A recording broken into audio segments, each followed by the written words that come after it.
So here we are then, for the ultimate time here in this year's Porsche Tag Heuer Esports All-Stars. We've come to what a legendary circuit it is for us to come to, which is Circuit de la Sarthe in the north of France. And, well, it's myself, Paul Smith, and Sadicus here as always. But Matt, I mean, you're chilling by the Ferris wheel, you know. They've got me figured out now, Paul, don't they? I mean, we started this year in various different locations. Spa, they were like party deck. This guy's on it. This, they're like Ferris wheel. He has the maturity of a 12-year-old, and this is where he should be. And as soon as this race is over, I'm going for a ride on that. Yeah, I mean, you get a spectacular view from there, that's for sure. But, you know, legendary venue. We're coming towards the end of the season. I mean, this has been an absolute thrill ride, and we get to have a look at the circuit here. It's another long circuit, and it's another one where slipstream is going to be a big factor in today's racing. Oh, absolutely. The Mulsanne Straight. I mean, look, there's a saying that Porsche owners and Porsche fans will know. It's nothing sounds better than the flat six of a Porsche at the end of the Mulsanne Straight, and that's absolutely the case. These cars around here are brilliant, but you're right, draft is going to be a huge factor. And then it's also a bit of guts. Obviously, we're in the GT3R for the All-Star race, and then we get into the Porsche Cup. The Porsche curves themselves, interestingly and aptly named, with the rear engine of the Porsche, can be pretty hairy and require a lot of commitment, as do a lot of the braking points for the chicanes. Not so much the two on the Mulsanne, but certainly in the front, the Ford and Dunlop chicanes can certainly certainly be a commitment thing, if you will.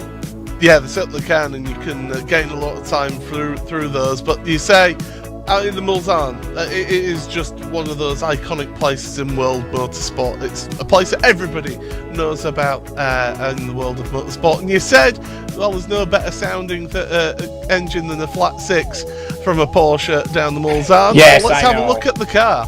Well, and exactly, not all Porsches are flat sixes anymore. No. Obviously, they've this one in particular is, but there is some various cars now running V10s, V8s. It's been lots in it, but I still think the flat six is the most beautiful sound that the Porsches have in this car. The GT3R. I'm not sure if you've been around a track where these have been turning laps live.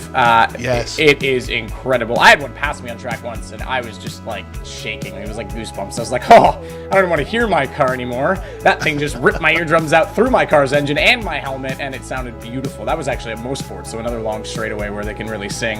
And there you go. There's a look at the Porsche curves really quickly as we look also at what we're here for. This is the second last round, Paul. It's flown by, but we've got a championship, even in the All-Stars, that's up for grabs. Yeah, it is, and I mean, Quirk, he has been an absolute revelation this season, hasn't he? He basically looked at the competition from last year and thought, I can have a piece of that, and he's come along and has shown everybody how to drive here this year. Yeah, I mean, there's been the one that impresses me, obviously, is the points average total. If we were to look at, obviously, at the start of the year, we had various different Porsche drivers joining us at various times that were pretty impressive, but it's been Casey Kerwin since he's joined. It's just been so impressive the entire time, and credit to him. And honestly, I know he's mathematically not really in this, but can certainly be someone that spoils this for the others. Tyson Meyer, though, Quirk, his first season in this All-Star race is looking very, very solid in my opinion. I've been very impressed with him. The guy is on iRacing all the time, and he's a lovely guy as well. He's just great. You stop into his stream, and he's very friendly and chats with just about everyone while driving, which is also impressive. It certainly is, absolutely. And these drivers, I mean, they do absolutely sensational job out there on track. And speaking of out there on track, there are the drivers out there pushing on and getting the start of their qualifying, open qualifying here in the All-Stars here today. So all the drivers are going to be trying to get themselves into a draft train and get themselves the best possible lap time out there. But to be honest, qualifying, it's not the be-all and end-all around this track. It's, yeah, you want to be up near the front of the field, but at the end of the day, with the amount of slipstream that you can gain around here, and the amount of places that you can change, it's not the end of the day if you do not qualify on pole position. Oh, you're absolutely right. No, that's couldn't be more accurate. With the draft here, certainly, with the opportunities to sort of just get on the bumper of someone else. It's such a high-speed track. It's such a momentum-based track, and when you're running in a pack, yeah, you're not always comfortable out at the front. I'm sure we'll see that a little bit later on today when we get into PESC, when we see the Porsche Cup cars on track, and everyone's so quick, and I'm sure they'll be divided by a fraction of a hair, as always, but it will definitely be... you wouldn't want to be leading the race early, I don't think, is usually the case here. Just to note, Gamer Muscle, we're looking in on him. A lovely new setup. Apparently, he's moved down to the basement. He wants more privacy, and he's got the whole room reacquainted for his sim rig. Yeah, I think he's also got air conditioning set up down there. That is his normal studio is down in the basement, but for whatever reason, he set up a rig when he was doing a bit of a review for his YouTube channel.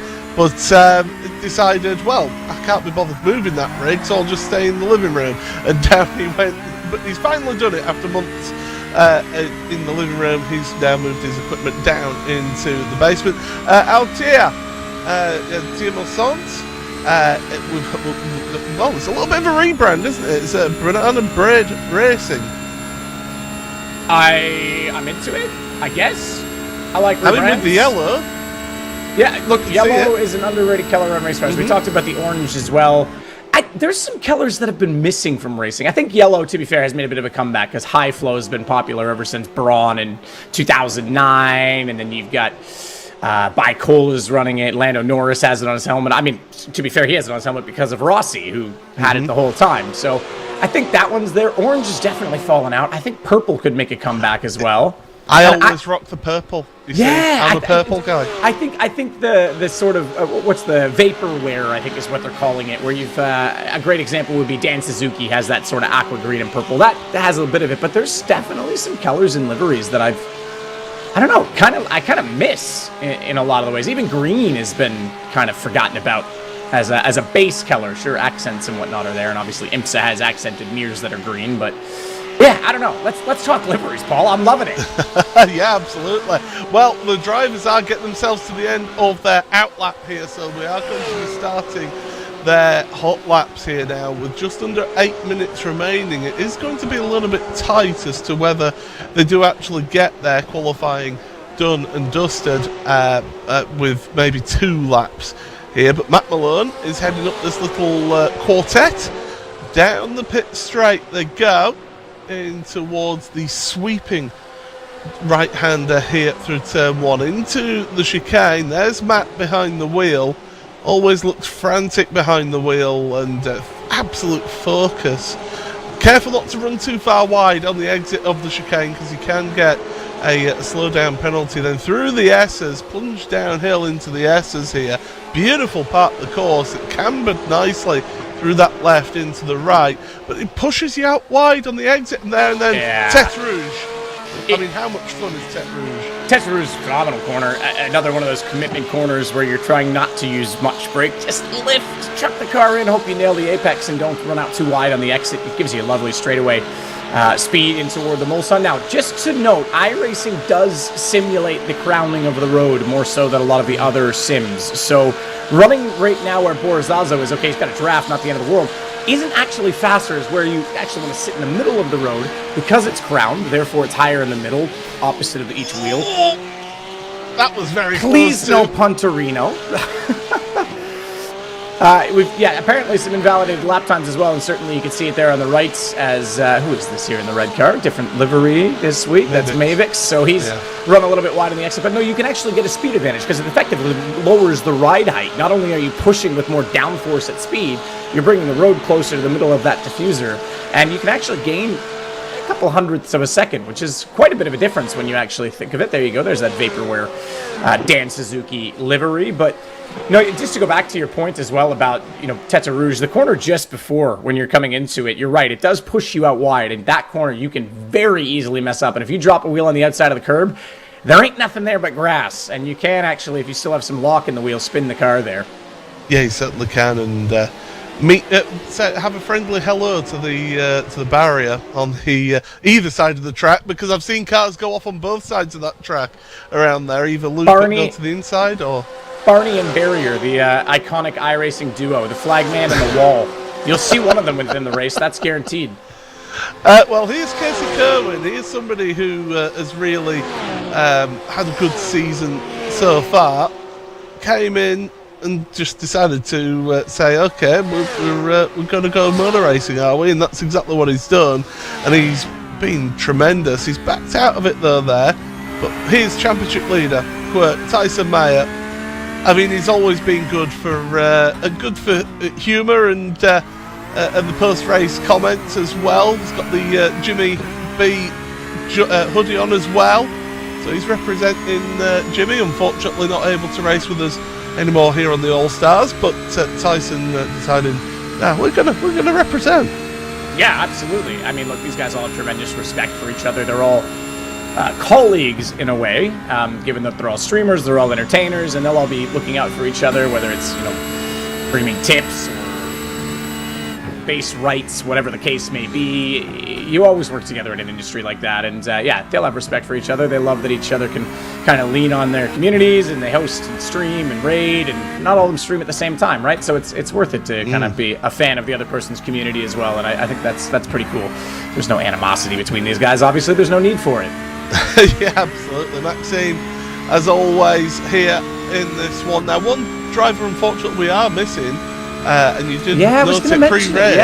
Emily Jones. I saw it when we were in sort of our preamble ahead of going live with the broadcast, and obviously they're in a practice session at that point before we roll into qualifying, and I noticed her name was absent, and I thought, maybe she's just late joining, but no, she is not here, so that's significant. This is the second last race, as we said, and we know Quirk is the championship leader. She is second place in the championship. Well, today, she's not going to be scoring any points because she's just not here. So that's a bit unfortunate for her. Yeah, I'm sure it would have been interesting. Let's going to take a look at the championship leader, though, as Quirk apparently had some drama at the curves named after the car, the Porsche curves. Paul. Yeah, let's take a look at this and see what's happened momentarily. There we go, there's the graphic. And here is Quirk, who has set the fastest time, by the way, so far in qualifying. And he's showing you how to really hang out the back end of the car. I'm impressed. Maybe not the best in terms of ultimate lap time, but it certainly does look good. Look, I mean, he's full committed into it, so he's carrying a lot of entry speed, and you're right, he's going to scrub off, he's going to overheat the tires, but I expected drama when I was told we were going to that replay. That was actually well held. It is near enough the end of the lap, and you really have two hard braking points that you can cool the tires down to beforehand. If you did that early in the lap, you would struggle and lose time for a much larger portion of your journey around this iconic circuit. But in that case, through Porsche, if you can get some speed out of committing, it's not the end of the world because you just got to nail the braking for the two last chicanes. So, yes, you're right. He'll lose a bit of time, but it could be a lot worse if it was somewhere else on the circuit. Early in the lap, Tete Rouge or something, for example, would really cost you. Oh, Hydra now getting into the top four of qualifying. That's good to see. Representing France, of course, and really... wants a good result here. We've seen it, haven't we, this season, that drivers have had good results in the home races. I mean, you just think back to Heike 360. Yeah, absolutely. Barcelona, which is where he picked up a victory. Speaking of the home races, we'll look at the schedule now because we've got to look backwards to see the bulk of what we've done so far this season. We did start at the Hockenheim Ring, fittingly, I think, because that's where we did our...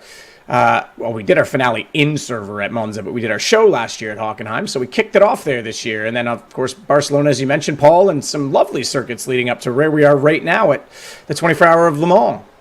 Yeah, or the 24-hour circuit, I should say. Yeah, absolutely. The Circuit de la Sarthe, to give it its other title. But yeah, not next week, but in 2 weeks' time, it is, of course, the championship finale. And these All-Stars, we're totting up the votes at the moment. I know that the people behind the scenes at iRacing are currently busy getting those final votes for from the drivers to decide which car we are going to be running next time out in the All-Stars. So it does go down to that driver vote. We'll be hopefully giving you those results as to what car they'll be driving towards the end of the All-Stars show here. So hopefully we get that in. Speaking of Heike 360, we've been talking about him.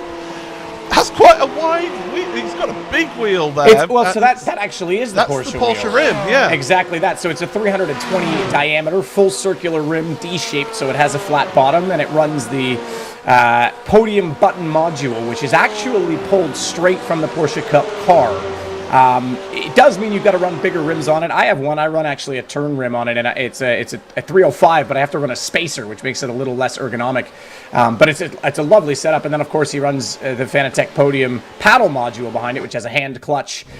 You've got your shifters and then two other buttons. Usually, I think people and I have them bound to brake bias because that's the next most frequent adjustment I think you would make. So it's a good setup, that wheel, actually. Very good setup. Well, we'll be able to give you your starting grid then for this opening race, and it is Quirk, your championship leader, hoping to get this championship signed, sealed and delivered by the end of today. He's on the front row along with Dan Suzuki. Heike 360 though, and Hydra row number 2 with, look at that, Adia there in row number 3 along with Gamer Muscle, James West. Real good qualifying for Team Mozart. And then Maxime with Borja Zazo on row number 4. Row 5 is Matt Malone and Casey Kerwin. We've got two drivers now who did not set a lap time. Stradi and Mavix TV. And then your final driver, Yardier, on the back row of the grid. Not used to seeing him back there. So yeah, a few people didn't get times in, and there is a few places you can get X's. I mentioned it. X at the Tete Rouge, you can certainly pick one up. You can in the Porsche curves, Indianapolis a little bit, but also just to note as well, in those Mulsanne chicanes, you take too much curb, you're going to lose the lap. Yeah, you certainly are. Hopefully we don't see any of the drivers heading off to the fast food joints down the Mulsanne Straight. Hopefully they'll be keeping going in the race. But we're getting set. The revs are rising now for these drivers.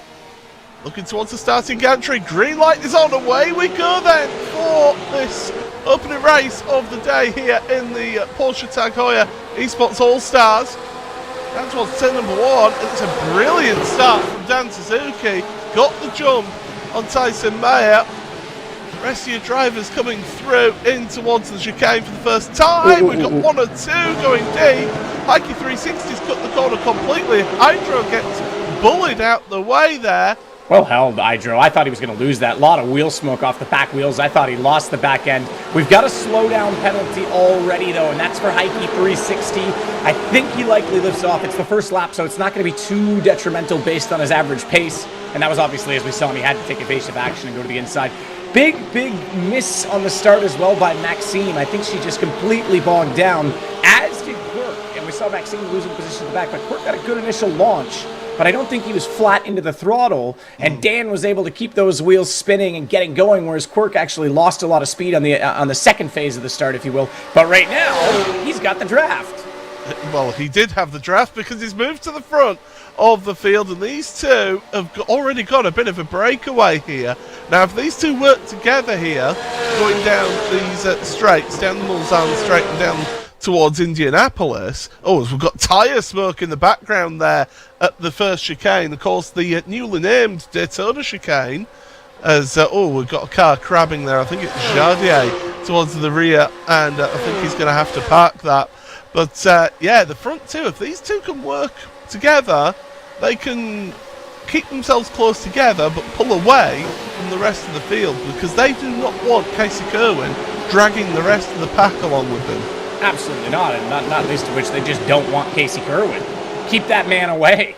He's been so quick all year, you might as well take the advantage when you can get it. And yeah, you're right, you can bump draft a little bit if you're Dan Suzuki right now. Use that lovely hand clutch, roll into the corners, and just make sure that you guys keep it tidy. As you say, there's a 2-second gap right now back to Casey, and he's got a bit of a gap as well, almost a full second.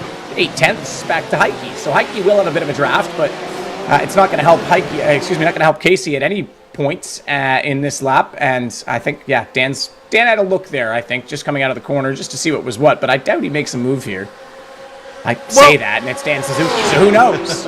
Well, the thing is, if you do make the move, if you're Quirk, you just don't fight it. You just let him go there's past. The bump draft. There it is. Yeah, so they're giving each other a little bit of helping hand here. They're trying to get away from Casey Kerwin, and you're absolutely right. Casey has had so much speed and so much pace this season since he's come in, and he is a threat to these drivers.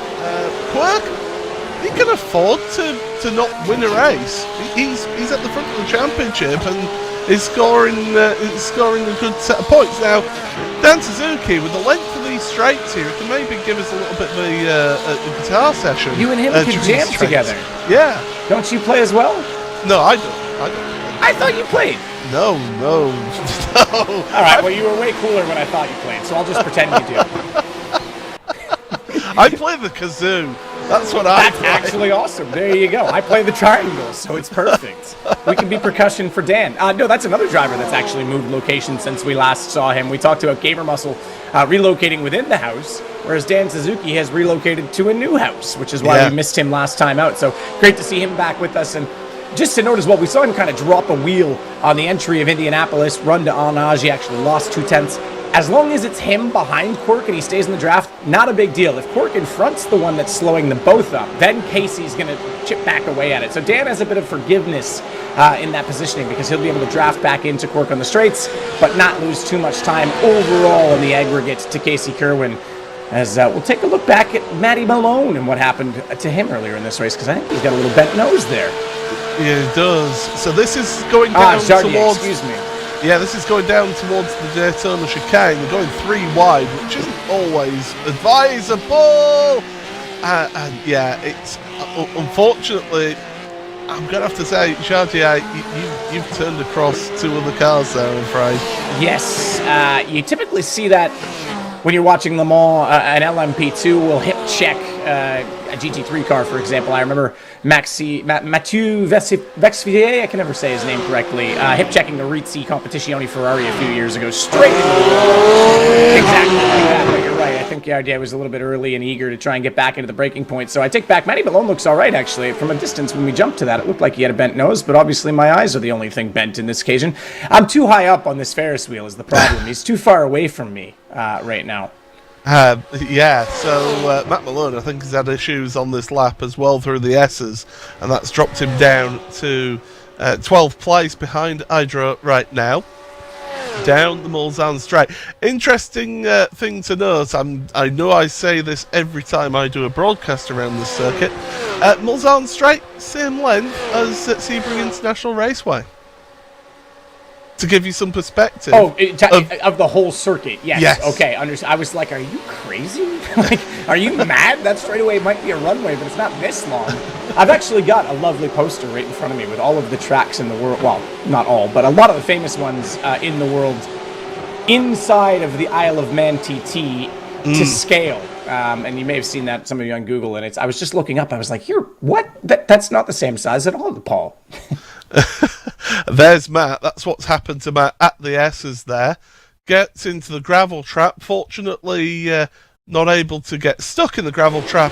It means that he is able to get out and to carry on in this race. But, yeah, drivers just getting a little bit spread out and getting themselves into a bit of a rhythm here. We've got Gamer Muscle down to 6th place after a good start. Got him up to 5th.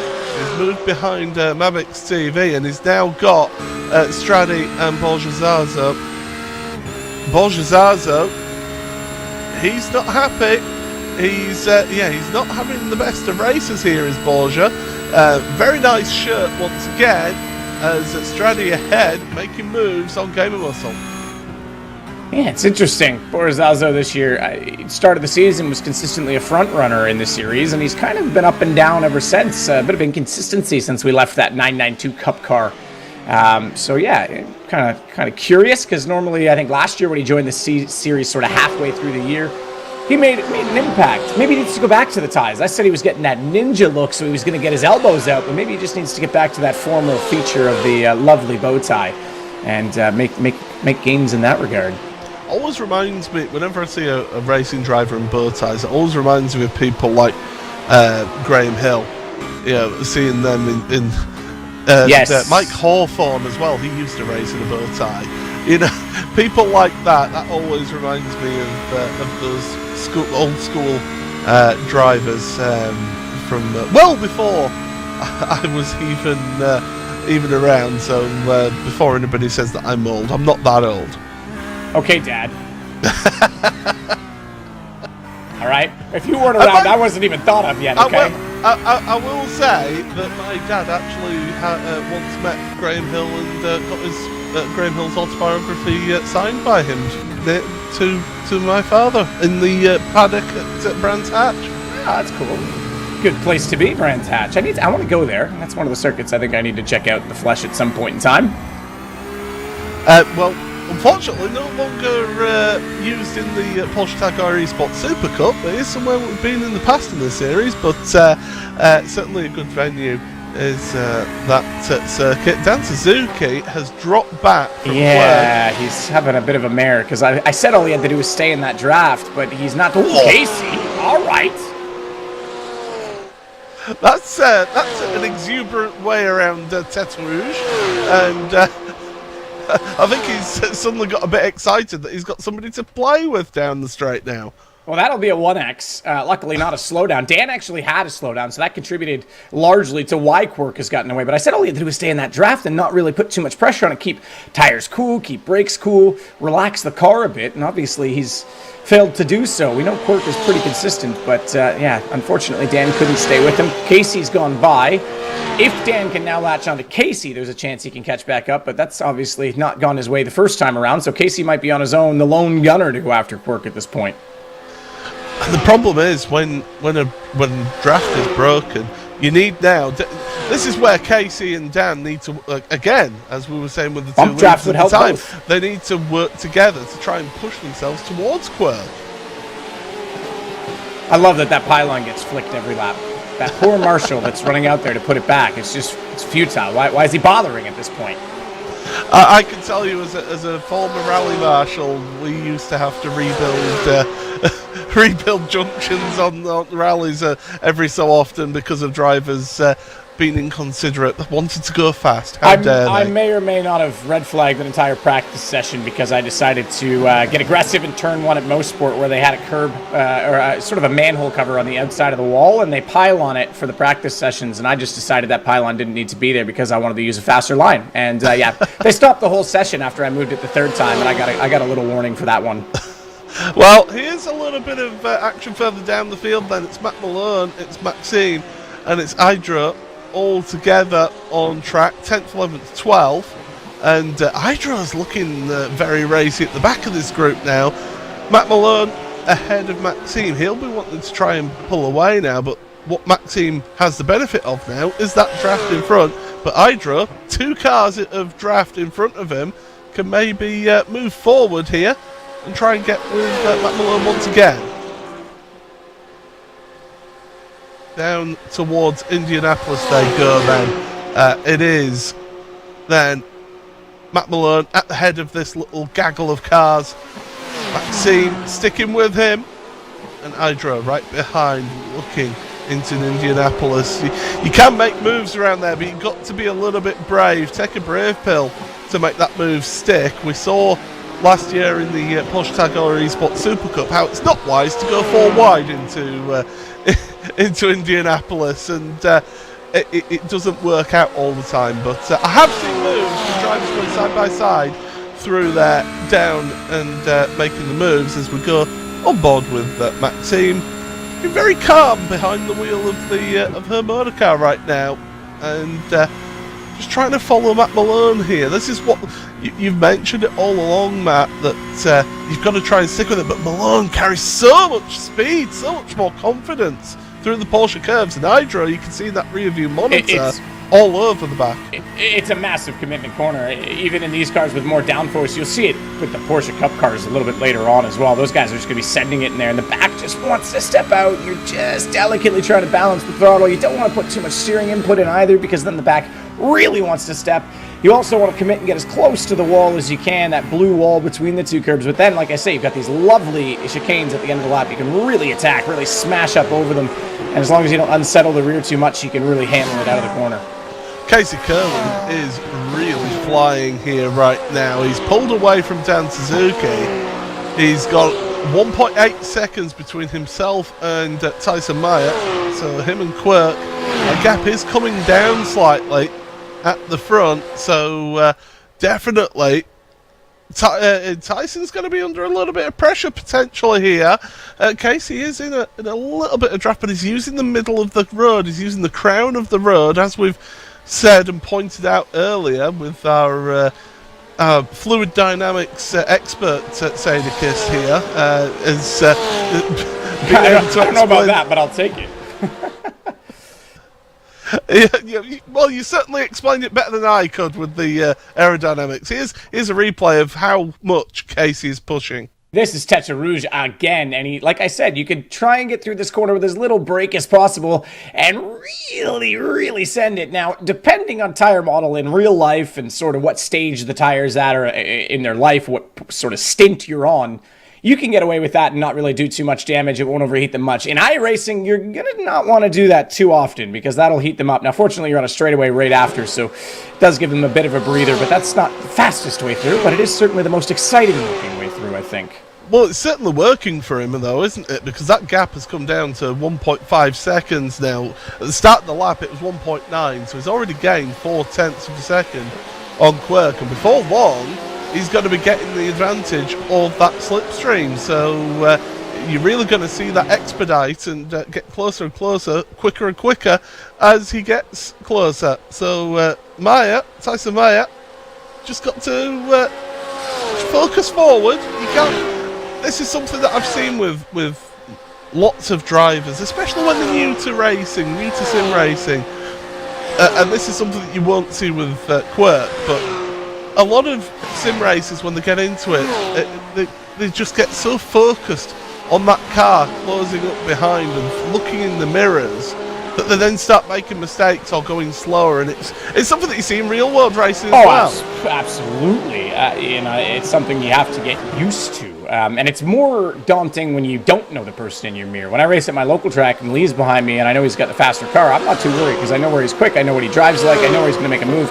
When someone behind you don't race with often, you go to another track, that's where you also can start looking in your mirror a little bit too much. So it's nice to be in a familiar battle to calm your nerves a bit as well. It's also why karting is such a good thing at the start. You don't have mirrors. You got to be aware. You learn to be aware by just looking to the apex and using your peripherals from time to time, as Maxime's making a move potentially on the last lap. Is this the last lap? Next one by, I think will be. Yeah, absolutely. Yeah. I think we've got one more on the clock still. But Maxime trying to make forward against Idro right now, and good little exchange. And not to mention Matty Malone's not far ahead either, so this could be a three-way soon. Well, Matty Malone was actually a lot further ahead. He went and spun going in towards Arnage. True. Which really doesn't help matters. Matt's been spinning around more than the Ferris wheel behind me this race, to be honest. So we should be on the final lap right now, although I think Barney's on strike once again because he's not waving his flag. But as we go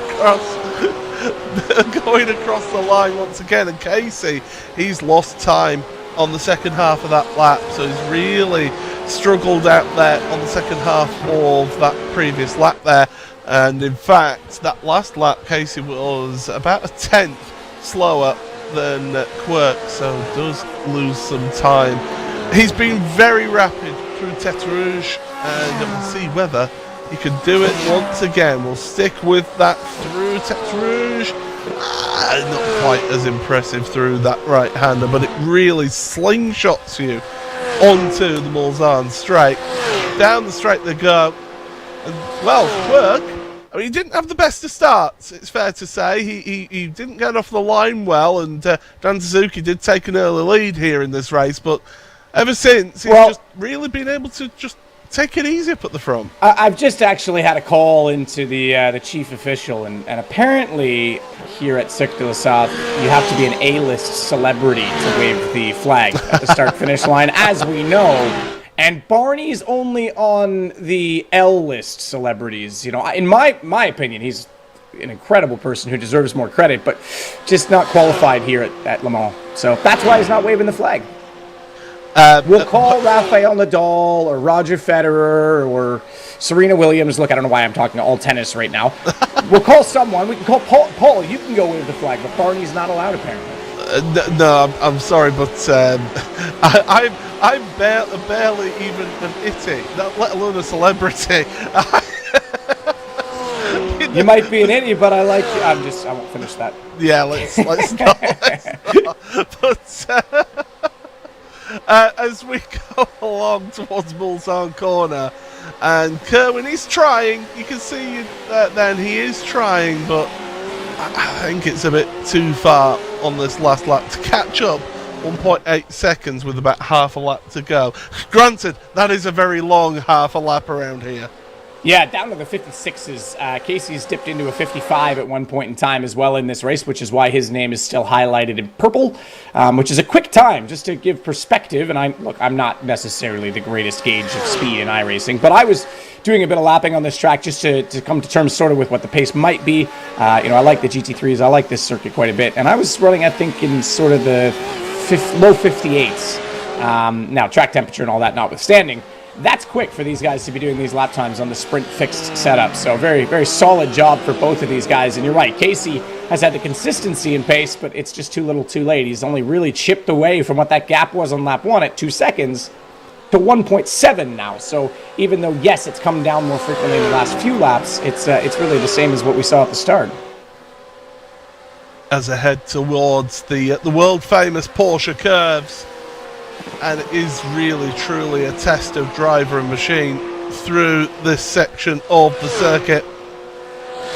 Not really getting close to the wall there, the safer barrier. Through the right and then the left at the exit of the Porsche curves. And then we're heading through towards the end of the lap and the end of the race. And Quirk, well, he had a little bit of company for the first lap and a half, 2 laps, but now he's been out on his own at the front. Just don't cut the course. and you're in for a race win over the curbs, across the line to see the checkered flag. And Tyson Meyer, Quirk, is your race winner. Casey Kerwin, a close second place. Here's a close battle. Out on track then is Hacky 360 and Mavix TV across the line. And Mavix just not able to quite get there. Borja is going to finish in 7th place. Here's Hydra. I mean, unfortunately, we've not seen that much from Hydra this season, but he seems to be really up for this one, and he is there. He is trying to get the position from Matt Malone at the end here. Look to the inside, but it's very difficult to make any move into the chicane. Very difficult indeed, especially these last two, because they dart and dive so much and switch back, so he's not quite going to be enough. Good run at the end to try and catch Matty Malone, have to be said, but it's just not his day on his, I guess, somewhat home track. I know France is a relatively big country, but we'll give him that. That said, Matty Malone holding on despite dramas to keep that 10th position. Yeah, certainly does. Here's your results from the sprint race then. It is Quirk who wins this one ahead of Casey Kerwin. Dan Suzuki, a good podium then after leading off the start. Finishes in 3rd in the end ahead of Hacky 360 and Mavix TV.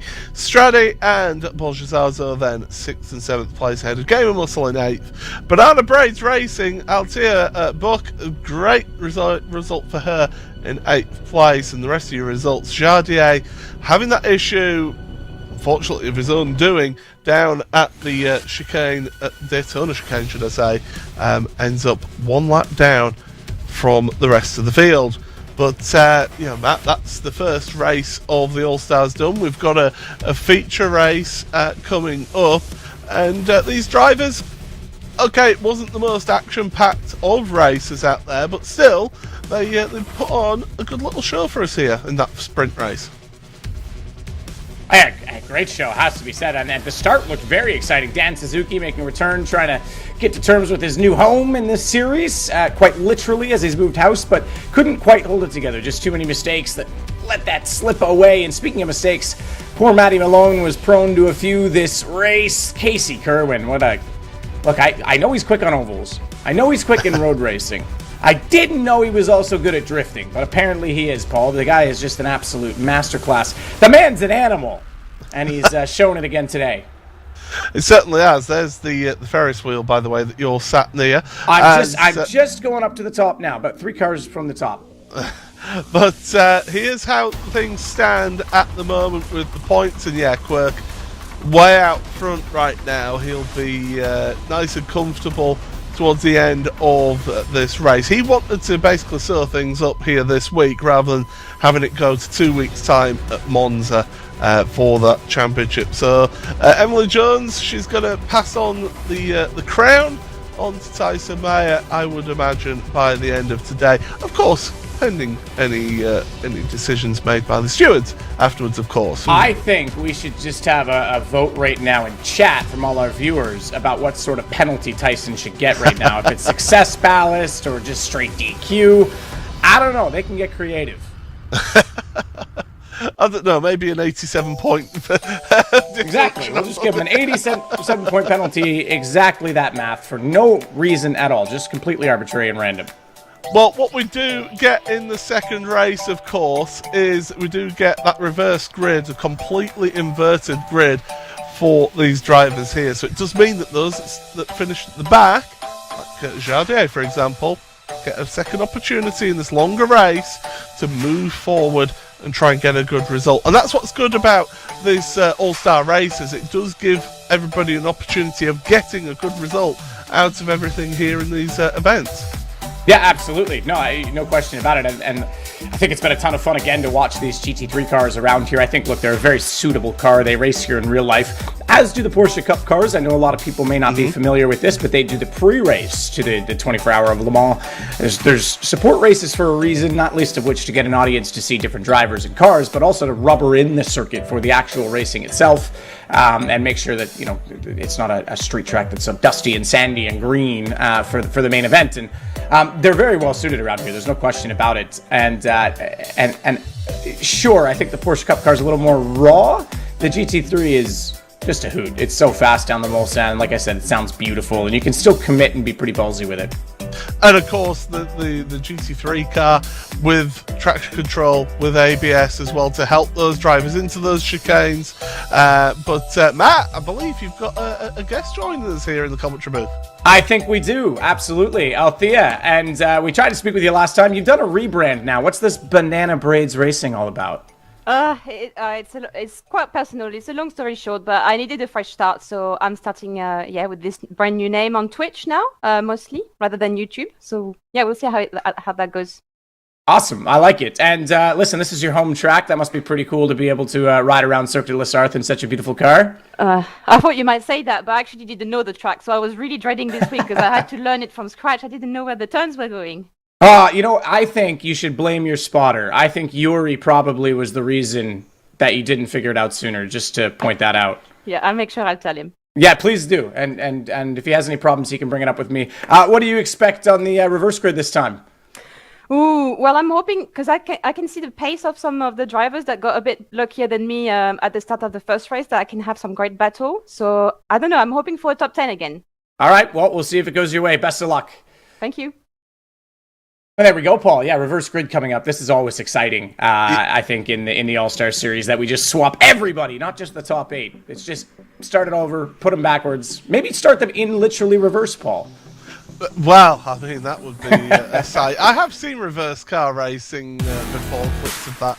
But speaking of that reverse grid, here we are then. Jardier and Maxime sharing the front row of the grid. Hydro gets a good shot at a potential good result here. Again, another Hun driver. Alongside him is Matt Malone with, there was always to Althea, Banana Braids Racing, and Game Muscle sharing row number 3. Row 4 then for Porsche Zazo and Stradi with Rabbits TV and Heike 360. Dan Suzuki and Casey Kerwin, and then right at the back of the field it is Quirk, and look at that though, quick on the mark, away we go for this feature race then. The flyby hasn't even finished. We've got the tricolor in the air as it goes towards the turn number 1 for the first time into the chicane. Oh, Game of Muscle darting to the inside. There's a spinner. It's Matt Malone. He's around. Oh, Hydro as well is around. Those two can't separate themselves. They can't. He's like, Matt, you spun? I'll spin too. We're going to race each other again, man. We're staying together. Matty Malone is just having a real Ferris wheel out there. It certainly is. Yeah, that's one way of putting it. But the Jardier at the front of the field, but look at that, 3.9 seconds already in the lead. Maxime second ahead of Gamer Muscle. And this track, it can be a real leveler to a degree for some of those drivers out there. So never see. That's the view from Jardier's car. Unbelievable. Did you bring binoculars? I didn't. Is there anyone there? I think we need somebody to get a zoom on that one or something like that. Wow, this is nuts. I mean, okay, 4 wide. We can see it now. Thankfully, we've switched the zoom because it's a little bit more chaotic than we would have thought. Dan Suzuki, he must have drafted by about 3 people that straightaway. He's going to leave lots of racing room. Very smartly gets it done. Ooh, a little bit of a nudge. Casey Kerwin gets a hip check, but they'll stick it together. They're going to hold this out. Certainly are. Bolgezazo, though, to the head of that gaggle of cars. And really, now it's a case of Maxime's got a little bit bullied out the way. She's got herself back into the draft pack, though. Game of Muscle's going a little bit defensive here. That's quite aggressive from Game of Muscle. That's an early break. Mabix, bumps Maxime. Tries to keep alongside and ends up losing 1, 2, maybe 3 spots there. What did you rejoin? Good play from Quirk. Stay wide. Saw that one coming. He's obviously got to rejoin the circuit at some point. I think Maxime did the right thing, but the maybe slightly wrong execution. So he was anticipating that in front, that contest and the side-by-side under braking wasn't the best, but she could have lifted early, and I think that was expected. As soon as she tapped the brakes, well, all of a sudden it was almost a brake check. And there was really nowhere to go. We saw Maxime get involved. We saw 3 or 4 different drivers end up squabbling, and then the rejoin, and there's Maxime again, who this time, unfortunately, is not pointed the right direction at all. That's at I was about to say Maxime Corner. It's at Mozart It is her corner now. Yeah, it is her corner, absolutely. As we head on down the run towards Indianapolis, and Mabix has got a slow down penalty as well, so he's dropped down to the back of this field. I assume that is likely when he took avoiding action after that Unintentional. Yeah. I don't think it was an intentional brake check. No. I don't want to paint Maxime in the wrong light, but that put him way wide, and then he was well inside of the second apex curve. Gonna get a replay right here of exactly how that happened to Maxime, though. That spin, so she just turns in. Oh, she lost it on her own. I think she just had a little bit too much brake on and turning. I thought maybe we were gonna get a tap from Heike, but I think the pitch of the car may have already been around before she arrived on his bumper. And unfortunately, the car did stay over to the side there. It didn't bounce back onto the middle of the track. So that's fortunate for those drivers out there to not get pinballed around there. Dan Suzuki's up to second place already after starting on the penultimate row of the grid. So already having some big moves. He's now got his sights set towards Jardier. But Casey Kerwin, he's going to come with him. He's enjoying the ride. And they've both managed to get ahead of Borja Zazo. Gaming Russell's got Quirk behind him. Yardier, just to note, was one of the drivers who had his time deleted in qualifying. And I did mention it's pretty rare we see him on the back of the grid. So I think he was eager in the first race to get forward, knowing that he had more pace than that. Here's a better look at the incident with Maxime and whether or not it was actually Heike who started. I think it was, actually. That was a better look. I think just a bit of a clip. It's tough to call that one because he's not really alongside, but she also comes over a lot quicker than Heike might have expected there. So a bit of a stumble for each of them, but yeah, that's a tough one. But no, just to go back to Yardia, I think he has a bit more pace than we saw from that first race, and he, now that he's clear away, he might be able to hold something in this race. Well, Quirk is not moving his way through the field to the same effect as Dan Suzuki and Casey Kerwin. He's just had a slowdown penalty as Quirk, so he's dropped down to 8th place behind Straddy and Heike 360. So we know how intense those two drivers can race each other. Here's Casey Kerwin then. We're on board now. Is he going to bump draft? They are getting closer to Jardier. No, he's pulling out. He's wanting to sweep by. And if I'm Dan Suzuki, it's like, okay, you go ahead. We'll be getting your draft then, and we'll try and be draft partners moving forward. Gonna get cleanly through. First chicane is my personal favorite of the two along the Mulsanne because you can commit to the curves a little bit more. You can actually get wide of that white line as long as you straddle that curve we just saw, that one that leads right back onto the straightaway, the last apex of the complex. And you can really use a lot of the road. The second one's a little quicker and a lot more braking, and it's a bit sharper on the right. It doesn't flow the same way. So as we come into that now, you'll see what I mean, because you got to slow the car down a lot more, and it's not quite as conducive to overtaking because of that, even though I say it. We're 2x2, bye-bye pylon yet again. Won't leave a mark on that orange car because it's the same color. So he's actually probably just touching up the paint, and that's what I'm talking about. It closes in, it narrows down on that exit because you have to tighten the car, and therefore you're more compelled to use all of the road because you've got to tighten the steering. And Quirk has done a very good job there to actually hold on to that, hasn't he? Because that unsettled the car. Did that little bit of a side rub, and he's carried on. But Gaming Muscle, I mean, he's looking very racy today, I must say. It must be the fact that he's got air conditioning down in his basement. He really is looking more comfortable behind the wheel, and really giving those drivers a bit of a run here in this race.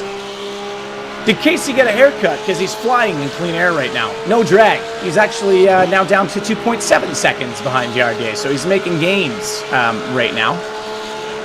Oh, this is going to end in tears. I can just see it now. I've already got visions of what's going to happen as we're in towards Indianapolis. Oh, Gamer Muscle back end out, gets bullied out of the way there by Heike 360, and Quirk says, thank you very much, I'll take that place. Yeah, Quirk's smart about that. It takes one, because I thought he was going to get greedy and try and get out the inside of Heike as well, and if that wasn't saved by Gamer Muscle, all three of them would have been off, so that could have been huge, but smart from Quirk.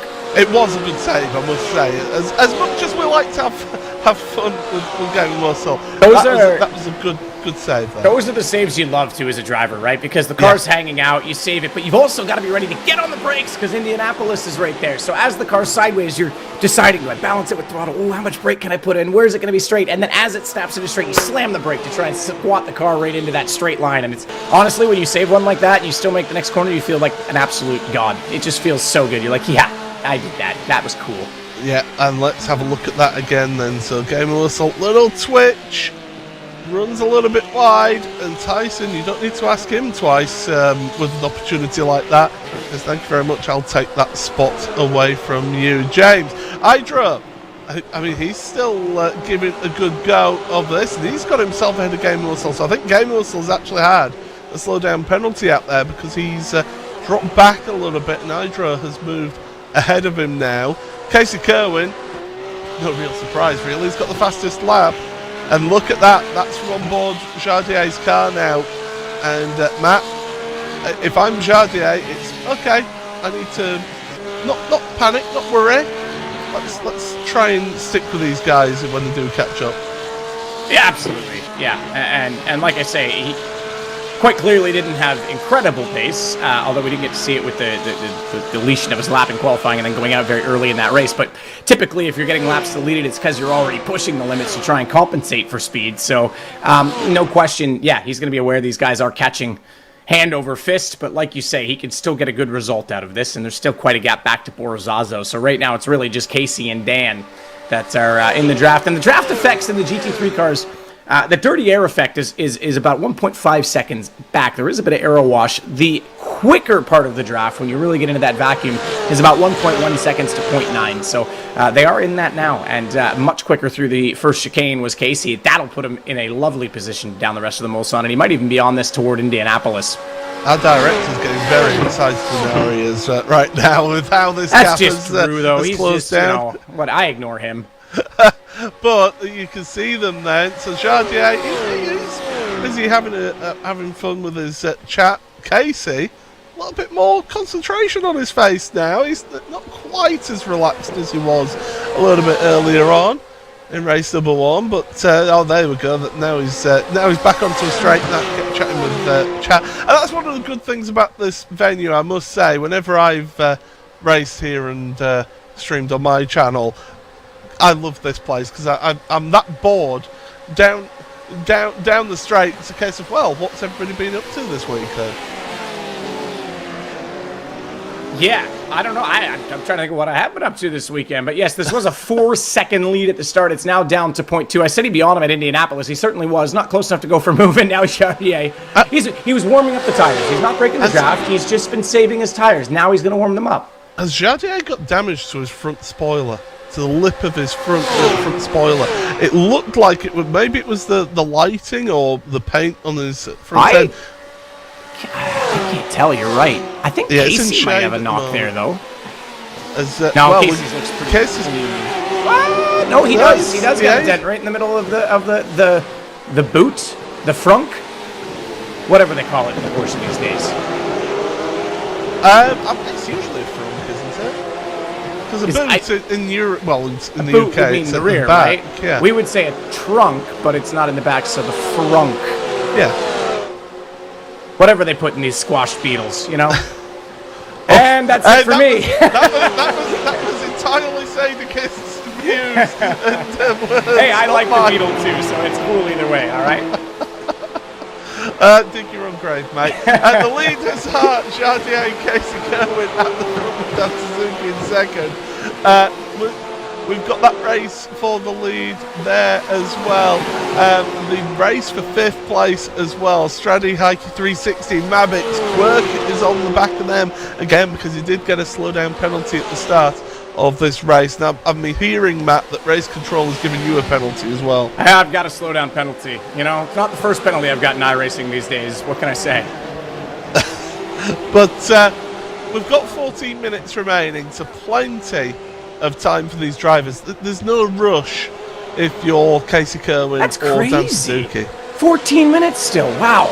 I thought we must be getting close to the end of this, but yeah, long lap, long race.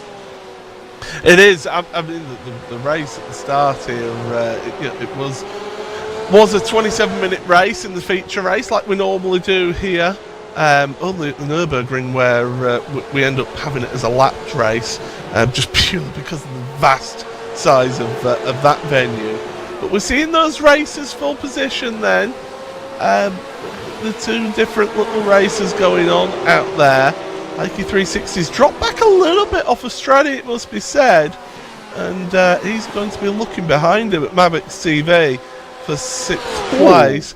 Dan Suzuki is onto the back of the battle for the lead. And those three at the front, and Quirk is getting a bit interested now. Well, he got very wide at Tete Rouge because he's in the draft, and therefore that dirty air we talked about, but each of them went progressively wider until Quirk was almost sideways out on the sort of the blue paint on that runoff asphalt. But now he's got a good run and gets 2 on the straightaway before they arrive at the first complex. So very well done from him. Didn't quite tuck it into the second apex perfectly, but that's because he was just worried about position rather than speed overall. He gets the job done. And he's still close enough on the draft as well to get in behind Stratty. So he's making headway now, finally, from Quirk. I say finally. I mean, he's actually racing, but we're so used to seeing him at the front. Speaking of the front, Paul, look at that. Look at the bump drafting going on there with Casey. He's trying to push Jardier along. It's like, come on, Jardier. I know you want to get a win here, but I can't push you the entirety of the race here. But, yeah, pushing him all the way down the Mulsanne straight then for Casey Kerwin.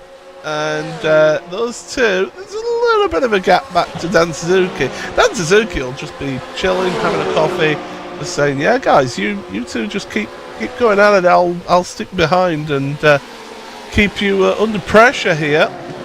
So go through Mozart Corner, get the launch out of that corner, and this is such a fun run down into Indianapolis. It's a brilliant section of track for me. It's one of the fastest parts of the track down this section here. And yeah, Virage de Indianapolis, it is a true bravery corner. Speaking of bravery, Casey Kerwin is saying, right, I've had enough, I want to the front.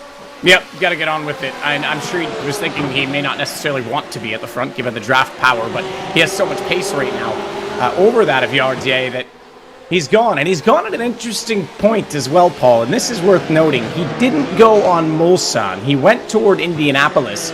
He bump drafted down Mulsanne. Now, what that does is actually puts Dan in a tough position, because if Yardier doesn't have the pace to keep with Casey right now, and Dan's stuck behind him, he can break that draft and break free. Whereas if he passes him early on the Mulsanne, Dan does the same. Battle resumed. They're still just going to be drafting off of each other, and he doesn't really get that chance. So this could have been strategic from Casey. Well, we saw it in that previous race, didn't we, how some drivers have more confidence through the Porsche curves. And if Casey feels that he's a lot faster than Jardier through here, which he is, look at him, the gap's just really increased. That, as you say, that was perfect timing from him. Yep, and we heard that last year, even in the PESC race at this circuit, that no one wanted to pass on Mulsanne. They all wanted to do it in the Indianapolis so that no one else could follow them through, and no one could redress that pass by getting back into the draft. So it very much, I think, strategic there by Casey. He picked his moment, and although it looked effortless, there was still some thought that went into it. Well, these drivers, they've been racing on for a few laps now. We're on to lap number 4, lap number 5 should I say, of this race. 4 laps completed, and 10 minutes 40 seconds remaining. Tyson Mayer now coming in with the fastest lap of the race. Quirk has finally got ahead of Mabitz and Heike and Straddy as well. So 3 positions gained on that lap. He's now got his sights set on Bolgezazo in front. And he's certainly got the pace to basically give it a good go. Yeah, you can see he's looking pretty focused this race, actually. He knows he's got 10 minutes and a bit on the back foot for where the guys are in front of him, but less chatter, more pitter-patter. I guess that rhymes. We'll go with that. Yeah. The modern-day bard of Nova Scotia. The Bard of Nova Scotia. Spare a coin for your Scotian, which technically is called a blue noser. Just to be clear, that's blue, not brown. But yes, it's obviously the schooner, the blue nose. If you're from Nova Scotia, you could technically be called a blue noser. There you go. The more you know, Paul. It's an educational experience that we provide everybody here on the All Stars show, and certainly one that we all love to bring you here. The All Stars always do give us a good show to look at, and Straddy right now, Javier Soto, down the Mulsanne straight, looking on board from Marco Bischoff. Bavix through that second chicane. As we said, tightens up just a little bit, pinches up on that right-hander. And then down towards Mozart Corner once again, where you turn right and head on back towards where we started this race. As, well, look at this already. Quirk has got to the rear of Borjazazo's car already in this one. His last lap, by the way, was just shy of 3 seconds quicker. That's right, 3 seconds quicker than Borjazazo. Yeah, that's pretty foolish. 56.5 for Tyson, which is where we roughly saw him running his pace in the last race when he was out in the front. And Zazo, you're right, 59.2, and I think he's not going to waste any more time behind him. He wants to keep doing 56s, so he'll draft by him. Thank you very much. Poor Zazo doesn't really make that harder than it needs to be, because when there's that much of a pace discrepancy, you're really just costing yourself trying to prolong the inevitable. So he's just going to let him go, because there is still a race behind him. There you go. There's 3 cars coming out of that corner that very much would like to have him fall back into their clutches. So smart from him, and just let Quirk get on with it. And meanwhile, on the bottom of the screen, Matt Malone and Hydra, I mean, these two, they've always been connected at the hip of these two. And Hydra around the outside in towards Indianapolis. Nice move, that one. Gets himself ahead up into 9th place. Game of Muscle and Altia are two battling it out. And so far, it's Altia who's having the better day here in this feature race. It is. I like the new livery as well to go along with this Banana Braids Racing. As she said, new Twitch channel. She's hitting the reset button. Sometimes you just purge things, reset the focus. Why not? And yeah, I think she's even left sort of the main stable she was racing with for a period of time. And this is the new effort from her. I kind of like it. I like that mentality switch. So, yeah, I said we need more yellow on cars, straight up yellow. She's got some. Mm-hmm. And maybe she could drop a few banana peels right now and get Gamer off her backside. Is this Mario Kart? Maybe send the blue shell right now at Casey Kerwin, because he's 3 seconds clear of Dan Suzuki now. As Casey Kerwin gets the new fastest lap of the race now, so he's setting the pace up at the front. 3 seconds between himself and Dan Suzuki in second place, with Jardier in third place. And then you got this race then, you got Quirk, who's in 4th place ahead of Borjazazo. I mean, Quirk's pulling away from Borjazazo all along here. This is absolutely incredible drive from Tyson Meyer. Then Borjazazo, you've got Mavix, you've got Stradi, you've got Heike 360. It's actually dropped back from this little group of cars a little bit. And so they're just getting themselves sorted out. 6 minutes remaining in this race. I reckon we've got about 2 laps remaining, and that is Hydra facing the wrong way. Coming in sideways, coming in hot. Gonna get it spun around, up over the curb, bounce it again. Yeah, poor Hydro at this point is gonna be off the rear, falling off the back as we look further forwards, and it is Zazo that's been caught. We mentioned it, Quirk. You didn't want to hold Quirk up too long, didn't want to hold himself up too much, because Maxim's getting a little bit closer, and he's gotten by him now as well. So let's take a look at exactly what happened to Hydro. We obviously caught the tail end of that as he was spinning down through Dunlop, and then in, this is a commitment corner. I know it seems tricky. You kind of, I don't know if the aero stalls completely, but you do get into sort of a compression after the apex. You're trying to carry a lot of speed, and yeah, the rear can get a little happy there. So maybe it's a bottom out issue. I'm not sure technically. See, I'm not the thermodynamic, whatever you called it, specialist after all, Paul. Fluid dynamics. There we go. There we go.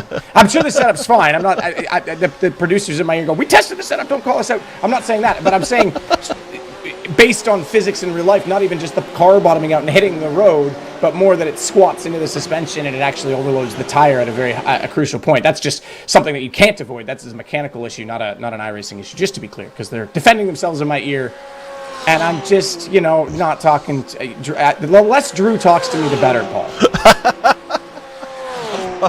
I thought that was the just generally in life, not just during a broadcast. Yeah, no, absolutely. But anyway, as we're so going to be on the naughty step after this broadcast as we go through Indianapolis into the left-hander. Dan Suzuki got very wide, did Dan, out of Mozart Corner. Now this corner, Arnage, such a tight corner. You've had such a fast track so far.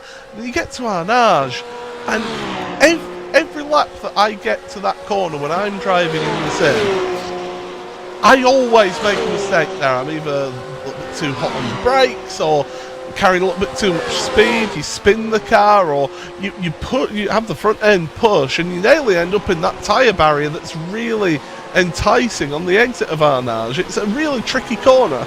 It is a tricky corner. Yeah, you're absolutely right. That tire wall almost juts back into the circuit. You can get out there, you can get over it, but you're adding more steering angle because you're not coming out straight then. You're actually coming out and you have to jig to the right. And certainly there's a balance, a trade of how much track to use to maintain speed, but then how much track is too much that you're driving the long way around, if you will. So yeah, no, it's a neat corner, but it can be frustrating, especially if you're 2x2 and suddenly you're hip checked into that wall. Barney, all right, look, can we update, can we somehow speak to, like, the Queen and get him an OBE so he's on a better celebrity list so he can do his damn job? You can revoke it after the weekend if you want. As Stradi, actually, I think he's had a slowdown penalty at the back there. He's dropped down to 8th place from that race. But yeah, we're on to the final lap here of this feature race here in the Porsche Tag Heuer Esports All-Stars. And always fun and games with these drivers. As Gaming Muscle, actually, I just noticed on our timing tower on the left-hand side of your screen, changing position up ahead of Altia. So up into 10th place for Mr. West himself. It was looking so promising at the start of this race for Gaming Muscle and for Altia, it must be said. Unfortunately, just those opening salvos of this race really just catching both those drivers out. Yeah, a little bit, no question about it. I mean, kind of the way racing goes, sometimes there's things that you don't always feel prepared for, or there's different ebbs and flows of a race that go with and against you. And it's such a weird thing because and we're going to take a look at a replay just quickly here of Javier Soto, so we'll see exactly what Strati got into here. This is the last chicane, lots of curb on the inside. Oh, too Boom! much. Yeah, a little bit too much, and that unsettles it.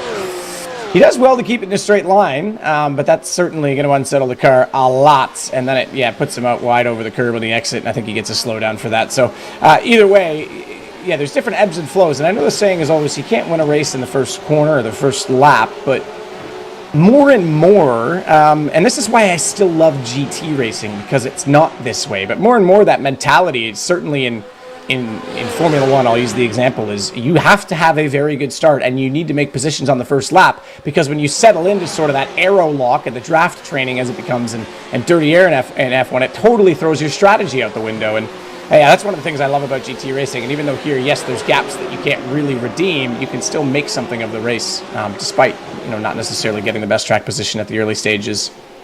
Couple of close races on screen then. The race for second place, Dan Suzuki going defensive on Jardier with Quirk right with them. Quirk could end up on the podium in this race after having a couple of slowdown penalties during this race, doing a sensational job. And that race for 6th place, those three cannot be separated. That's all Spanish.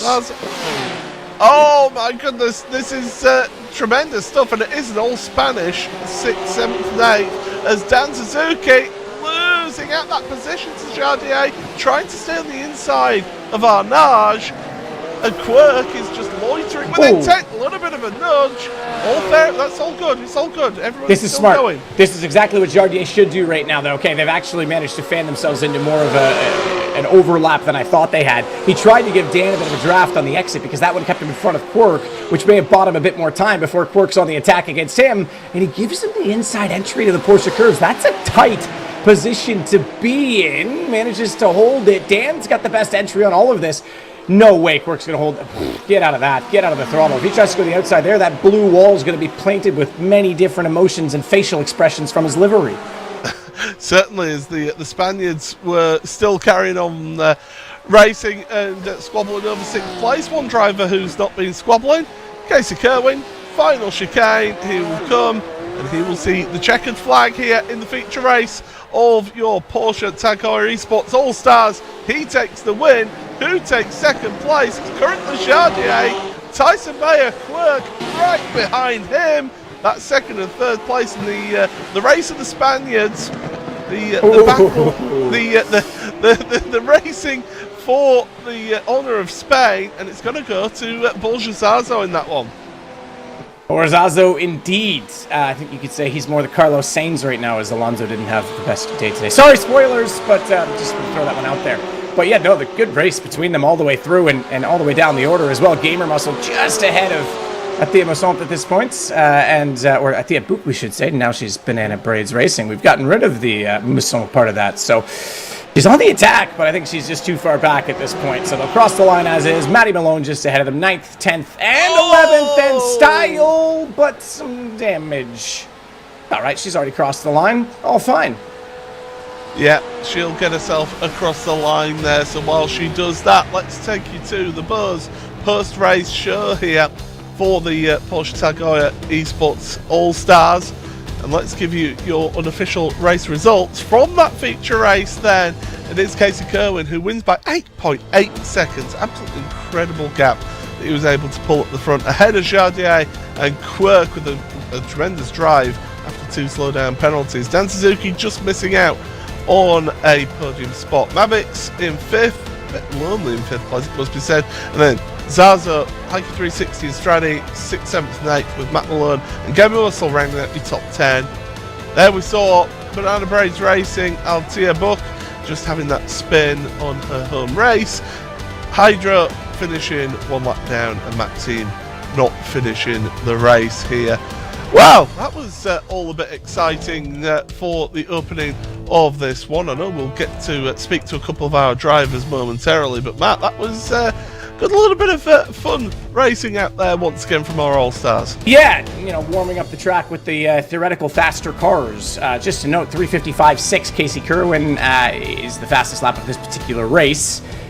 Keep that lap time in mind, because last time out at Spa, the Porsche Cup guys, the pros, the incredible sim racers they are, were actually a little bit quicker than that. But yeah, GT3's lovely around here, and it wouldn't be an all-star race these days without Casey Kerwin on the victory lane, as I think you call it in ovals. Am I right? Yes, that's indeed it. Nice, victory lane. Casey Kerwin Alley, as it's now becoming known. Good job again today. I said you got a haircut because you had less drag on those straightaways. You were looking pretty quick. Yeah, it was good fun. We obviously the racing, with how long the straightaways are, it's all about draft. And unfortunately, with qualifying with the time we were in, I got a slowdown on my first lap, and then I was so slow serving the slowdown, I didn't complete the second lap, so I had to start in the back the first race. But yeah, it was good fun all around, good racing. Thankfully, I survived the starts both times, and I thought I was gonna get the quirk in the first race. But not quite. But then thankfully we're all together at the back to start the second one, and I don't know what happened to Quirk at the start, but me and Dan got away, and then just kind of worked our way up to Jardier there. So it was a lot of fun, and typically never really been a huge fan of Le Mans because I've always struggled at it, but it was really enjoyable, and the setup being medium downforce was very sketchy, especially the Porsche curves, but it was a good time. Porsche curves definitely was one that I expected, but you were also hanging it out in Tete Rouge like every lap. There was a couple of slow-mos. I said you're good at like road racing and oval. I didn't know you could drift as well because you were really holding on to it. Yeah, I don't know what corner that is, but sort of the 4th or 5th. Is it like onto the Mulsanne straight, the last right-hander before you hit the long straight? Oh yeah, that was very sketchy as well. Anything high speed was very, very hard to handle. I've come to learn driving this car, I destroy the rear tires, at least compared to Quirk. Because after one lap, we're pretty equal on speed, but then after that, like Quirk just keeps hauling the mail through the fast stuff, and I'm just sitting here crashing, hanging on for dear life. So, it was interesting for sure. Quirk's really quick in the fast stuff. We've come to learn that the past couple of weeks. Yeah. But yeah, it's been good fun. Yeah, absolutely. It's been great having you, and congratulations on the win today. We're going to jump over and chalk with Jardier as well, because he gets on the podium after a lap deletion in qualifying, and then a pretty abysmal DNF in the first race on lap 1, not even a lap completed. Yeah, that was absolutely crazy. Thank you guys for having me. Yeah, unprepared. The quali was, 2 seconds, and I could have been like P6, but the time ran out, and big sorry to Tia to scare her in the first race. Yeah, I completely miscalculated the gap there and just turned too early and killed myself. So yeah. At least it was you that went out and no one else, right? At least you don't feel as bad about it. You feel worse if you make the mistake knowingly and someone else pays the price. Exactly, that's what I was saying as well. Like I was so sad for the mistake, but I was at the same time I was very happy. I literally just made a suicide and that was it, So yeah. But did a lot better in the second race. I know Casey was kind of playing with you once he got up behind you on the straightaway a bit, but managed to hold your own against Tyson and Dan, who are both quick in their own right. Oh, yeah. Obviously the guys had like massively bigger pace than me. And Casey was playing with me, humiliating me for 2 laps, And then the last lap, the slipstream, as you can see, is massive in these cars, on this track especially. So I just tried to play it smart, and somehow it worked for my advantage in the end. And I was really hoping to at least hold the P3, but I'm like super surprised that we managed to have like such an incredible fight with Dan and Quirk in the last lap, and it played out, yeah. Absolutely it did. Yeah, congratulations. Good job on the podium for you. Thank you so much. Thank you. Yeah, Paul, I think it was fun to watch as well. I do love that reverse grid for that aspect because obviously it gives you a chance for redemption, as we know. Now, we've got Jim East with us, or James West, and the first question, I've been wondering this. What is the most developed muscle on a gamer? It's got to be one of the digits, probably your index finger, I'd have thought. Okay, I was wondering that too. Maybe thumbs, but console gaming is not real gaming, as PC Master Race. So hang on, with your heritage, you should be pure PC. Where's this console peasantry come from? That's exactly it. I was bringing it out to call them out. It was a setup. You had some fun today out there. Different exchanges at different points in the race. Not the best pace we've seen from you, if I'm honest, but still a good day out. Yeah, it was great fun. I was discussing this with the chat. I think the issue was that the screens were too big and we need to dismantle them because they were producing a lot of draft. And that's why we were failing to catch, yeah. Yeah, a lot of brightness. You might get a better gamer tan, though, with bigger screens. That's where I get all my vitamin D from the monitors. Just running the blue light filter, getting in there, shining yourself up. That's perfect. So index finger and gamer tans. That's the way it should be. Can I just say, I've got to shout out to you and Paul for doing that top-notch job on the commentary, guys. Everyone in chat should big you up. Oh, perfect. That's good coming from you because I know you're a fan of Paul, but I showed up in your chat once and you didn't even realize it was me. So you're making up for it now. Wow, I don't want to encourage you too much. Your head's getting a bit too big, so I've got to keep it deflated a little bit. Hang on, if I back up, it gets smaller. See, it's smaller on camera, just like that. Perfect. Well, good to have you out today. Well, I can't wait to see you in the final race at Monza as well. Yeah, no, it's gonna be really interesting to see T1 spectacle. You know what Monza T1's like. It's gonna be a firework display of vehicles. Do you want to come in and maybe show us how it's done at Monza? You can come in and commentate with us. Yeah, that could be an idea. Well, we'll see what happens. It could be a spectacle. I think it'd be fun. I think we might all get fired at the end, but it would be entertaining. Is this just a way to reduce the chance of carnage occurring? Maybe, actually, but that's honestly. Why don't we just do it? You can still race the All-Star. We just do the Supercup race. Yes, I'm up for it. If you're ready for it to be a disaster, I'll talk to my people. I will talk to. It's always a disaster with the Supercup drivers, anyway, as we know, right? So you didn't hear that from me. Thanks so much, Gamer Muscle. Maxime. What happened? I think you got kind of clipped when you were going for the apex. Not entirely your fault. Yeah, I thought there was enough space, but then, the rear end of the car got hit, and that is where it all ended. So, that's unfortunate, but I tried what I could do. Did you add another helmet to the shelf? Yes. Which one? We got the 2022 Max Verstappen helmet. So, newest one, but I'm moving next week, so I have to pack up all my stuff here. What is with everyone in this series moving? Like, Gamer Muscle moved his rig, Dan Suzuki just moved, now it's you. Like, are you guys all moving to some special place that you're going to turn into a sim race mecca or something, or? A secret sim race house, where we can all teach each other how to be faster. So, Yeah, maybe. It's a secret. I would say if you can all get faster, but don't take tips from Gamer Muscle. That's all. That would be my only word of advice on that. Yeah, he's a bit chaos sometimes, but I think he can still teach me something. Well, maybe. I do like the helmet collection, and double Lando, double Max. I'm a fan of both those. Yours probably looks the nicest, though, in my opinion. I do like the original design. Yeah, it's great. Like, I always wanted my own helmet, and I thought, okay, let's do it properly. That's how I ended up with this. I'm the exact same, because at my level, I don't really need a painted helmet, but I've always wanted one, so I was like, I'm doing it, don't care. It just looks cool. Exactly. Yeah. Perfect. Well, awesome. We can't wait to see you out in, 2 weeks' time for our finale at Monza? Yeah. Awesome. Well, we'll see you there. Thanks so much, Paul.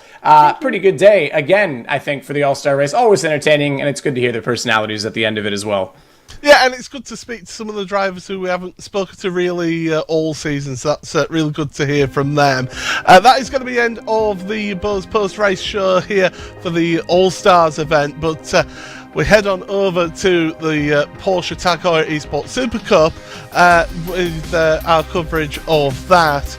And, we saw plenty of drama and excitement out there for the All-Stars. You can see some of the action that happened in that feature race and how there was how those drivers got on out there. But it was a great result in the end from Kerwin to get the win, and get the win by good move. But Matt, the All-Stars, tremendous stuff. Oh, it's awesome as always. Yeah, absolutely. And of course, we'll know what car we're going to be in the final race, because that was obviously voted on by the drivers. But we've had such a great display in each of the 3 cars we've seen so far this season.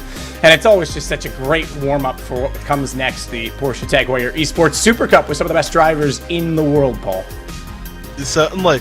So, with that, looking at some of the action that went on, let's have a look at the schedule then, because for the All-Stars, you mentioned it there, we do get to decide who was the driver vote. Well, the votes have been totted up, everybody, and you can see it's going to be the 992, the car that we started off with for the All-Stars at Monza. So that is going to be the car that these All-Stars will take into Monza for them next week, in 2 weeks' time, should I say. But let's have a look at what happened last time out at the Nordschleife in the Porsche Tag Heuer Esports Super Cup. We head on over to the Nurburgring.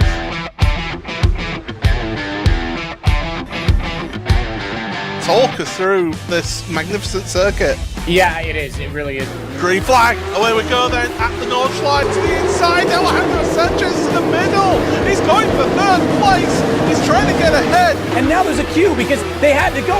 And it's Alejandro Sanchez that forces the issue because into Tiergap they go. Little time in the sprint race. Job to the lead of this one then. He gets to the line first. Across the line they go in this sprint race. And it is Job who takes the win here. Round number 8. Green flag in the air. It's a good launch from Max Benneker on incredibly. Everybody has made their way through turns 1 and 2. The Job and Campbell, they're dropping down the order here. Good cars! Oh, big no! good Job! They're around! The two of them have come together as championship fight going away once again at the Nurburgring. Yes, and not someone we would have expected to talk to. Sebastian, you certainly had pace today. You showed that in race 1. Once again with this format, some terrible luck. Well, though, at the front, here we go. Benneker trying to get the first lead for him in a long time in the PESC series. Zach Campbell sliding throughout now for us. Look at Dane Warren's expression. Is just pure focus right now. Moving ahead of Pinto. Pinto's in. To the inside. You can run too wide through there. So, it's going to come down to the Dottinger Heuer once again on the final lap. Ellis Jr. on the grass there! He's pushing as hard as he can now as we're heading towards the end of the lap here. How has he held that one? That is incredible! Warren's around! He's around! Charlie Collins though! He's at the front of the field! We're gonna have to have slide! He's got to slide! Oh my goodness! Here comes Benneker! Charlie Collins! He's weaving! He don't want to celebrate too early, but Collins does just get that win ahead of Benneker.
After 8 rounds of blistering action, 4 drivers find themselves within reach of the championship and the $50,000 grand prize that comes along with it. Whether they're a former champion keen on reclaiming his title, Sebastian Joe is the world champion! or a first-time hopeful looking to make history. Diogo Pinto, who wins this one across the line. Each has shown the skill, talent, and luck to make it this far. But today, the battle is more than just each other. Today, they find themselves at a legendary cathedral of motorsport, designed to test the limits of both man and machine. Le Mans.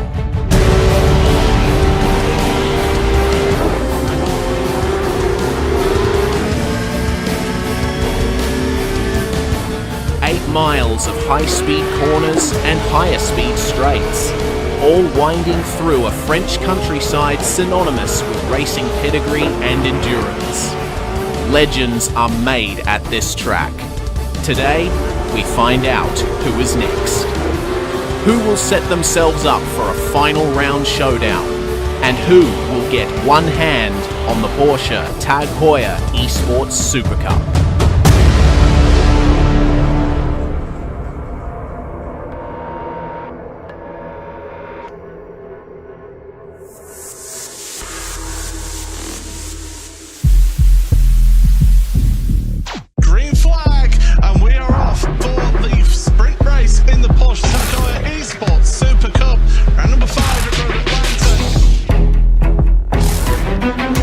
$200,000 on the line. Who will rise to the challenge?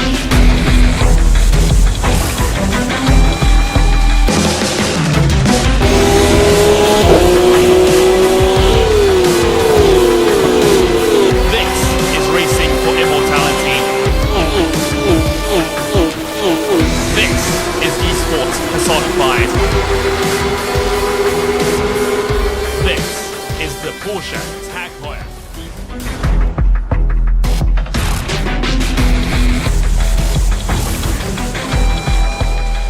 Well, we are down to the penultimate round of this championship. Just 2 more races, or 2 more rounds of the championship to go here in the Porsche Tag Heuer Esports Super Cup. And well, this race for the championship, it's coming down to just 4 drivers. Realistically, we would say that Diogo Pinto and Kevin Ellis Jr. are the 2 main competitors, but you can never write off Sebastian Job or Zach Campbell here. No, you really can't. I think you've said it right. The front 2 are certainly where the focus lies, and it really is on them to make a mistake to allow Zach Campbell and Sebastian Job back in, and that's kind of the story here. If you look at wins across the season, Sebastian Job has the most of them, no question about it. And we'll look at the points right now to just encapsulate this point I'm trying to make. But he's had, what, I think 7 wins now across the season? 6 wins, excuse me. But the podiums, despite only having 1 win, Diogo Pinto's been there, and I am including sprint races, 1, 2, 3, 4, 5, 6, 7 times. So it's the consistency. I mean, in any other year, Sebastian Job winning as many races as he has,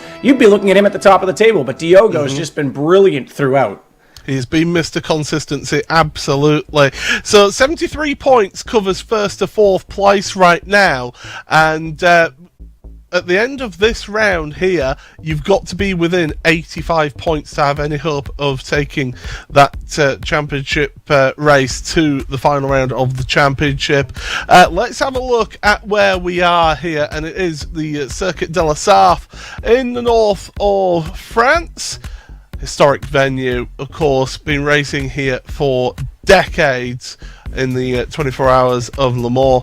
Opened in 1923, we're coming up to 100 years of the circuit, and certainly it is a track that everybody wants to have a win next to their name around this venue.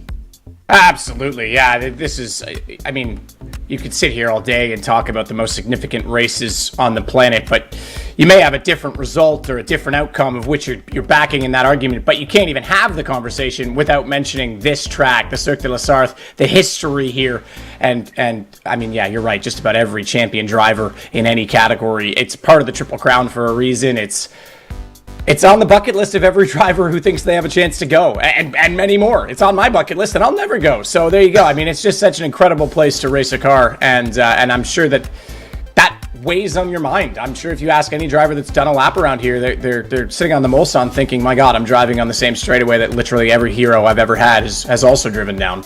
And it's a venue that has so much history for Porsche as well over the years. It is just a tremendous place. Here's your format for today then. It is a 3-lap sprint race. They're currently in the qualifying process at the moment.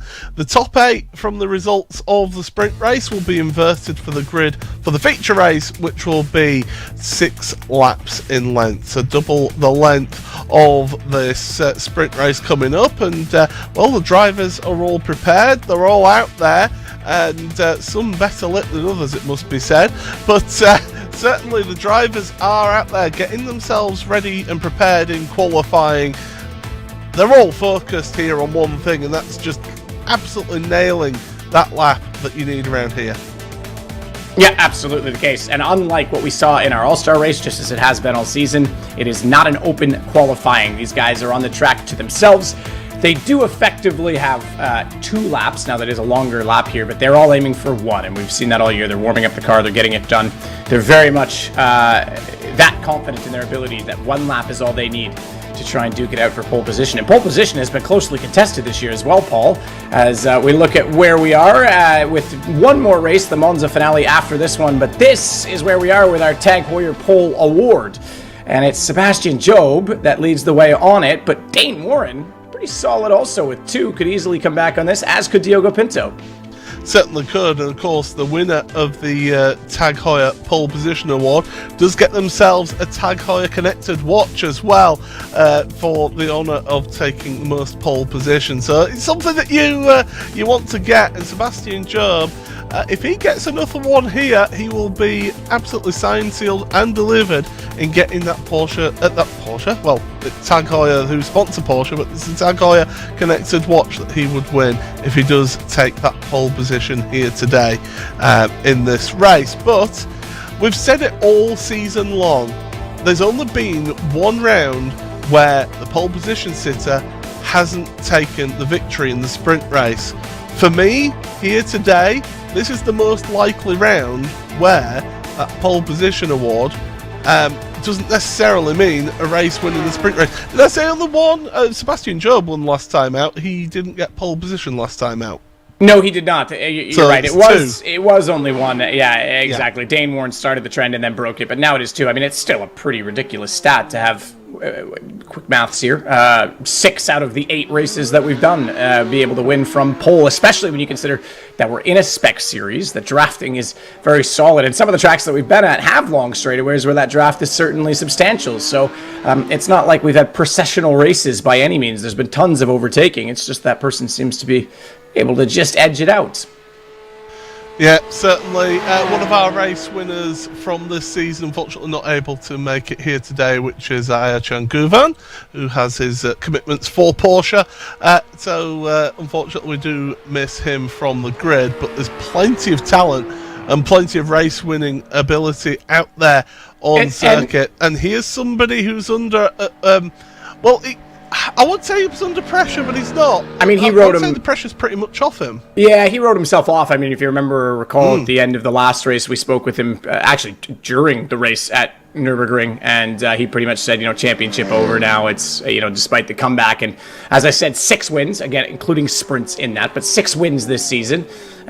He pretty much knew that his chances were done after that incident with Biko at Nordschleife last time out. So he's, maybe you're right, taking some pressure off himself as a result of that. As I told him in that interview, though, anything can and will happen. That's usually the way things go. Anything can and usually will happen in racing. So Diogo Pinto, Kevin Ellis Jr., despite them having a pretty healthy margin, it's up to them to make a mistake or maybe get caught up in someone else's drama. That's all it takes, as we see the green wing and mirrors to indicate that Sebastian is very much still a part of this. I take it back. The mirrors are still red. I'm just apparently colorblind, but still very much a part of this championship hunt. As is Zach Campbell. It's the banner that's green as well.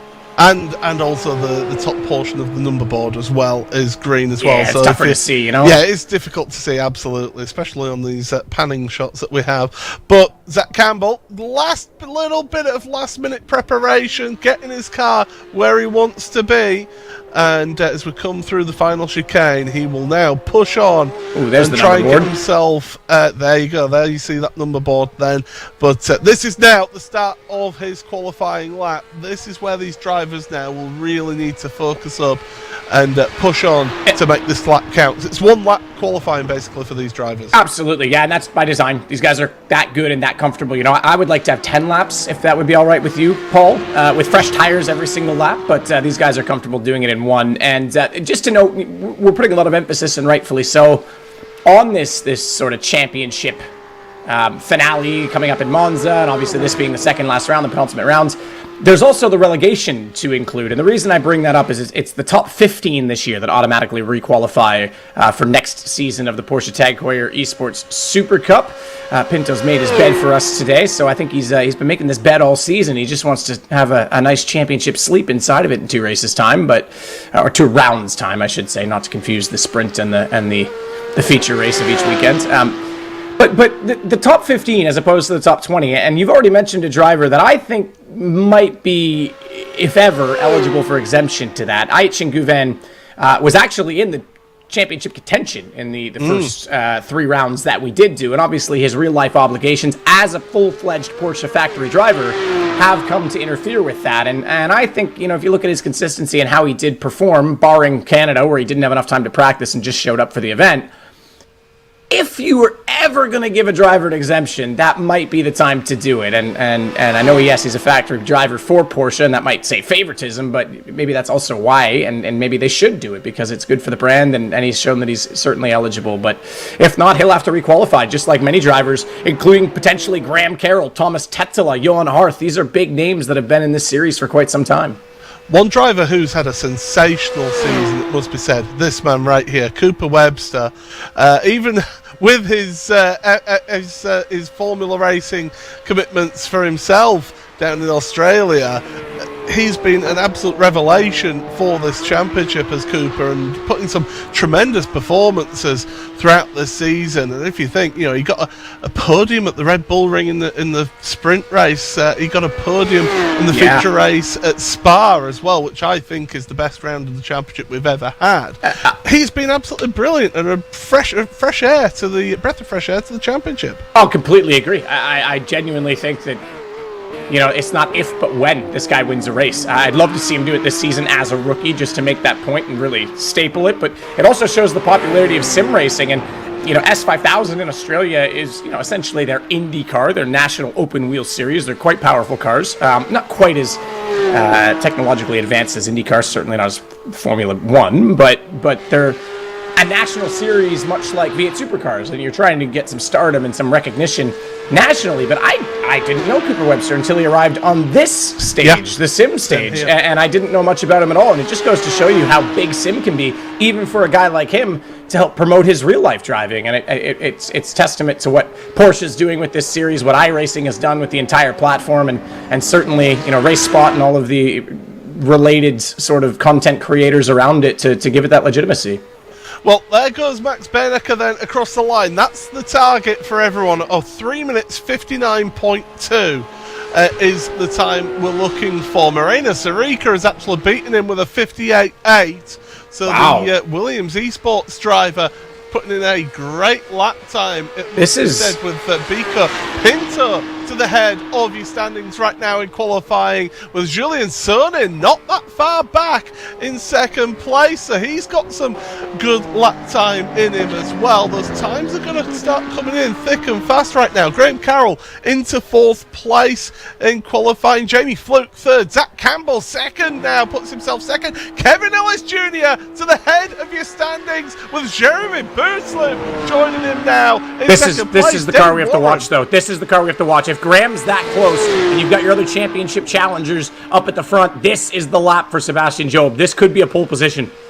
Well, Kevin Ellis Jr., he's got fond and bad memories of this venue here in this championship, but Sebastian Job, look at him launching over those curbs across the line. What is his time going to be? Did it count? Oh, he did. It's there at the top by 2. Well, a tenth and a half over Kevin Ellis Jr. I can tell you for a fact that those two, they were racing against each other in the British version of this series. You could not separate those two drivers of Job and Ellis Jr. And for them to carry that on into this Porsche Tag Heuer Esports Super Cup, absolutely sensational stuff. We've got drivers who have not set times. Charlie Collins, Bobby Zelensky, Sam Keiter, Jack Sedgwick and Josh Thompson all have not set qualifying times out there. Yeah, wow. We know Tete Rouge could be, there's a number of spots you can get caught out. You are having to put so much commitment, and you could see it with Sebastian. I knew he was going to be on a good lap. You could see it in his driving as soon as we jumped on. But when he hit that last sausage curve and the car got a little light and I saw him shake his head, I thought he even X'd out of it. I thought he was going to get his time deleted, let alone even get a decent time should he have crossed, and he gets pulled. That was a remarkable lap. I think he lost time on that very last apex and still gets away with 1/10, which is massive in this series. So well done to him. Yeah, absolutely sensational qualifying. The times, the gaps between the cars is just once again just mind-blowing how close this series is, and it's a testament to how close this championship is. And there you go, his 4th pole position of the season, but crucially for him, it also guarantees him the Tag Heuer Pole Position Award. Sebastian Job will be walking away with a Tag Heuer connected watch, so congratulations to Sebastian for that. But let's have a look at the rest of the grid then. We'll have to fire through this one because Kevin Ellis Jr., championship contender, on front row with him there. Alejandro Sanchez, really good second half of the season for him. Second row of the grid with Jeremy Bootsloop, Dane Warren and Diogo Pinto, your championship leader, row number 3. Zach Campbell and Salva Talons row 4 with Sonnen and Webster, 2 rookies, row number 5 with Dino Lombardi and Jamie Fluke, row number 6. Row 7 for Sarica and Cipolla with Carroll on row number 8 with Pete Ferryman alongside him. Johan Hart and Thomas Tetler, row number 9. Row 10 for Biko and Bernecker with Violate and Giassi, Grabowski and Bixrud round out row number 12. Row 13 for Charlie Collins and Josh Thompson. Collins, he'll be disappointed with that. Sam Keiter, Bob Zelensky and Jack Sedgwick round out your grid here today. 29 cars and 29 drivers will be taking to the start of this race. Very, very quickly here then, Matt. Who's your call for this first race? I'm going to say it. I think Sebastian Job. I know he's not necessarily in this, but that's why he might be the one to watch in this race. Kevin Ellis Jr. is not going to risk much against him, and Alejandro Sanchez certainly can be aggressive. So I think Sebastian's in a very good spot and nothing to lose. Maybe not a championship favorite right now, but he's going to go for it. Well, the driver's patiently waiting for the green flag to be waved. Away we go then for the sprint race here in the Porsche Tag Heuer Esports Super Cup at Le Mans. as we head towards turn number 1. It's a good launch by Sebastian Job. Alejandro Sanchez is trying to follow him on the outside line. It gives you the inside for the chicane. Onto the brakes, cold tyres and cold brakes, don't forget. Will everybody make it through cleanly? Job and Ellis Jr., they were together, but the Junior has just dropped in behind.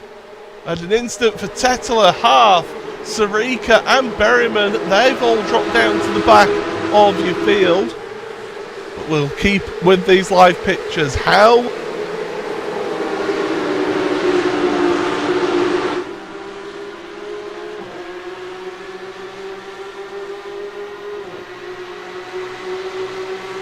Yeah, it's crazy to think, right? I mean, the Nurburgring was a very short race in terms of laps, but the distance and obviously time is still there. And here we go, draft already underway.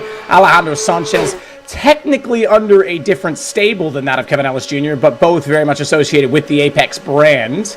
And I say this, there's not a team championship, but they'll be working together a little bit, and Alejandro doesn't want to go with Kevin, but gets in behind him. There may have even been a bit of a bump draft. That's a big slide for Sebastian. That's going to heat the tires up very early. They're still be coming up to pressure and temperature, and with that carcass being soft like that, very easy to damage the cords and the integrity of that tire early on, and it's going to compromise him as well down the straightaway. He might lose 2 positions before we're even halfway done this lap. Yeah, Job just dropping behind Sanchez then, so it's Ellis Jr. at the head of the field. You've got the pack as well behind. They're all duking and chopping and changing. Zach Campbell was making a move as well. He was looking to Jeremy Bouteloup as they come out of the second chicane, and we've got a spinner further down in your field, and that, I believe... Well, I got the call, the 47. Yeah, that's what I got too, but that's Alejandro Sanchez, and he's quite clearly still in our picture at the front, so I'm not sure who we lost in that. Johan Hart's certainly gone off the timing screen, so I'll have to keep track of who exactly that was, but it is going to be Sanchez boxing out Sebastian Job on the exit of Mozart Corner, and just trying to make his life a little bit more difficult, as obviously the draft goes back in Sebastian's favor, having conceded the lead. But he's pretty much, at this point, again, not a team's championship, but there is a relation between both Sanchez and Ellis Jr.'s sort of alliance, and he'll be wanting his teammate to get the best possible result. Look at who else is in there. Dane. Oh, no, Sebastian! How did he save that? How did he save that? Oh, my good God! Car control if I've ever seen it, and he might have a horseshoe up his butt, because that's a bit of luck. How does Sebastian get away with that? That is absolutely incredible. I mean, what damage will be to that car now? That's Forget it. You get away with that? You've just been told by a sign of God that you are in this. Get on with it, son. Well, Sebastian Job, he does lose 1 place. He loses 2 places, to Warren and to Jeremy Bouteloup. But he is still in this race, crucially. That car, it just looks completely clean to me, you know. As they go along towards Porsche curves for the first time. But Job, you can see the focus. You can tell he's not happy with what's happened there. Brush it off, man. You could be a lot more disappointed right now. You should have been in the wall. That should have been race over for Sebastian. And he's still going, and sure, he lost 2 positions. He's still right there. He's on the draft. That's insane. That's the same spot on the track last year that I will wholeheartely call him out. He made a very over-aggressive move, went 4 wide, and caused a huge accident. This time, I don't think it was his fault at all. Let's look at this, Paul, because, man, he just snapped sideways. We saw Dane come into it. Dane comes out. Dane came right out. How did he save that? There was not secondary contact to push him straight. That is incredible car control from a former world champion, don't forget. The 2020 Porsche Tagore Esports Supercup champion, Sebastian Job. Yeah, he's shown a level of car control that is beyond our comprehension. Is all what I would say about that. This is why I wish we had more cameras on every single cockpit and get a driver's eye POV. I want to see his hands in that. I don't even think he went full opposite lock. I don't think he left the wheel and hand over handed. I think he just went straight on it. Like, that was just so quick, so concise, and dead accurate with that correction. My God, I said that was luck. Sure, there's a bit of luck involved, but it wasn't secondary contact. He just full on drove that. Well, let's take one final look at that then, because that is absolutely incredible. And this is from behind, and you can see Warren just comes out. I mean, you've got to question what was Dane doing there to come out so much there when he's got a car alongside him. I think he just had the blinders on. I think he was in the draft. He realized, I'm going a bit quicker. I'll move over a bit, and he completely oblivious to the situation that Sebastian was there. He certainly saw him, but I think he just had a momentary lapse. Well, let's just take stock, because we've got 2 laps remaining in this race. It's Kevin Ellis Jr., your race lead. Alejandro Sanchez in second. David Warren and Jeremy Bluke third and fourth places. Then Sebastian Job fifth ahead of Zach Campbell. And your championship leader, Diogo Pinto, in 7th place. Salva Talons currently has the reverse grid pole position right now. He's on for a good result in 8th place, but Cooper Webster is not that far behind him. And just to keep you abreast, if you're wondering why we've got the green highlights on those drivers' names on the left-hand side, it's the same thing as the banner, the windscreen banner and the rear wings. It's to show who is a championship contender here in this championship. Right now, Kevin Ellis Jr., he was pushing the boundaries and the limits of getting a corner cut penalty right then through the second chicane at the Michelin chicane. But look at the queue of cars behind. This is what Le Mans does to drivers and does to the cars. It's just all in that drafting train. Absolutely. Yeah, no question about it. And it's closed up again because things settle a little bit on this second lap. A bit further back, Benica out wide. I think he definitely got hip checked. I'm not sure who that was, one of the RAG drivers, but he dropped a wheel onto the dirt. I think that was enough to slow him down. I don't think he got a slowdown penalty from it. I think he just lost enough momentum, so he's losing further positions as he continues to tumble down the order. Alessandro Bico, Biscarud, Violette, they all go by, and Sam Keitert as well. So now he's just in front of his teammate Jeff Chiassi at this point. It was Violette, that's your RAG driver in that queue, so that's who gave him the old bump and rub, and out you go. But this is the thing, it's close quarters racing here. It's almost like cage fighting is this one, with how brutal it can be at times. Everybody wants to be in the best position they can be in here in this championship. We're on board with Jeff Giassi then. 20th place in the sprint race, points go down to 20th. So this is the last points paying position that we're seeing on board with the Porsche 24 by Team Redline car. Worth pointing out as just a bit of parish notes for everybody. Josh Thompson is no longer a privateer. He has joined Team Redline, so he's now good for him in their livery. But I think I'm most excited because now he'll have access to real setups and not Craig's setup shop. Because Craig, I'm just saying, bro. No, look, Craig's setups. People are going to take me seriously if I keep knocking on them too much. They are great setups. I just like to hit on Craig whenever I get the chance. Well, here we go then. Start of the final lap. We've got the best part of 4 minutes remaining in this race here, and it is still Ellis Jr. at the front. He's got a wingman in Alejandro Sanchez, as pointed out by Matt. Though they're not technically teammates in this race, however, they are part of the same outfit of Apex Racing team. It's no team's championship, but it does help to have some friends out there on track. And then you look at that, 5th place, Sebastian Job, 6th place, Zach Campbell, Diogo Pinto, 7th place right now. So they're gaining a few points here and there over Diogo Pinto. Pinto won't be too worried here, Matt. He's in 7th place. That's a front row start for the feature race. Absolutely. And this guy's been chipping away all season and getting those results. I mean, 7th would be, I think, below average if you put all his finishes together. But like you say, front row start for the feature, which awards more points. This point in the season, he's going to be loving the sound of that. So, yeah, look, Sebastian, he was my call for this race after what happened early on. Okay, maybe he's just lucky to still be going, but he can still get forward on this. He can still find some positions here. It is the final lap, but a long lap at that, and we've got a lot of drafting still to go. As we're going through, that's through the Daytona chicane, newly renamed for this year, as they go down the second part of the Mulsanne straight. And we're heading towards the Michelin chicane now, the left, right, left. Sanchez is trying to do a little bit of blocking here, I feel. Or is he going around the outside? He is. So Sanchez to the lead ahead of Kevin Ellis Jr. But this is all about giving Ellis Jr. a bit of draft. But right now, Dane Warren, he's looking very feisty. He wants a race win here. You got to go all the way back to Montreal, the feature race. And look at that, Warren, down the hard shoulder. And they're going 3 wide, almost 4 wide into Mozart Corner.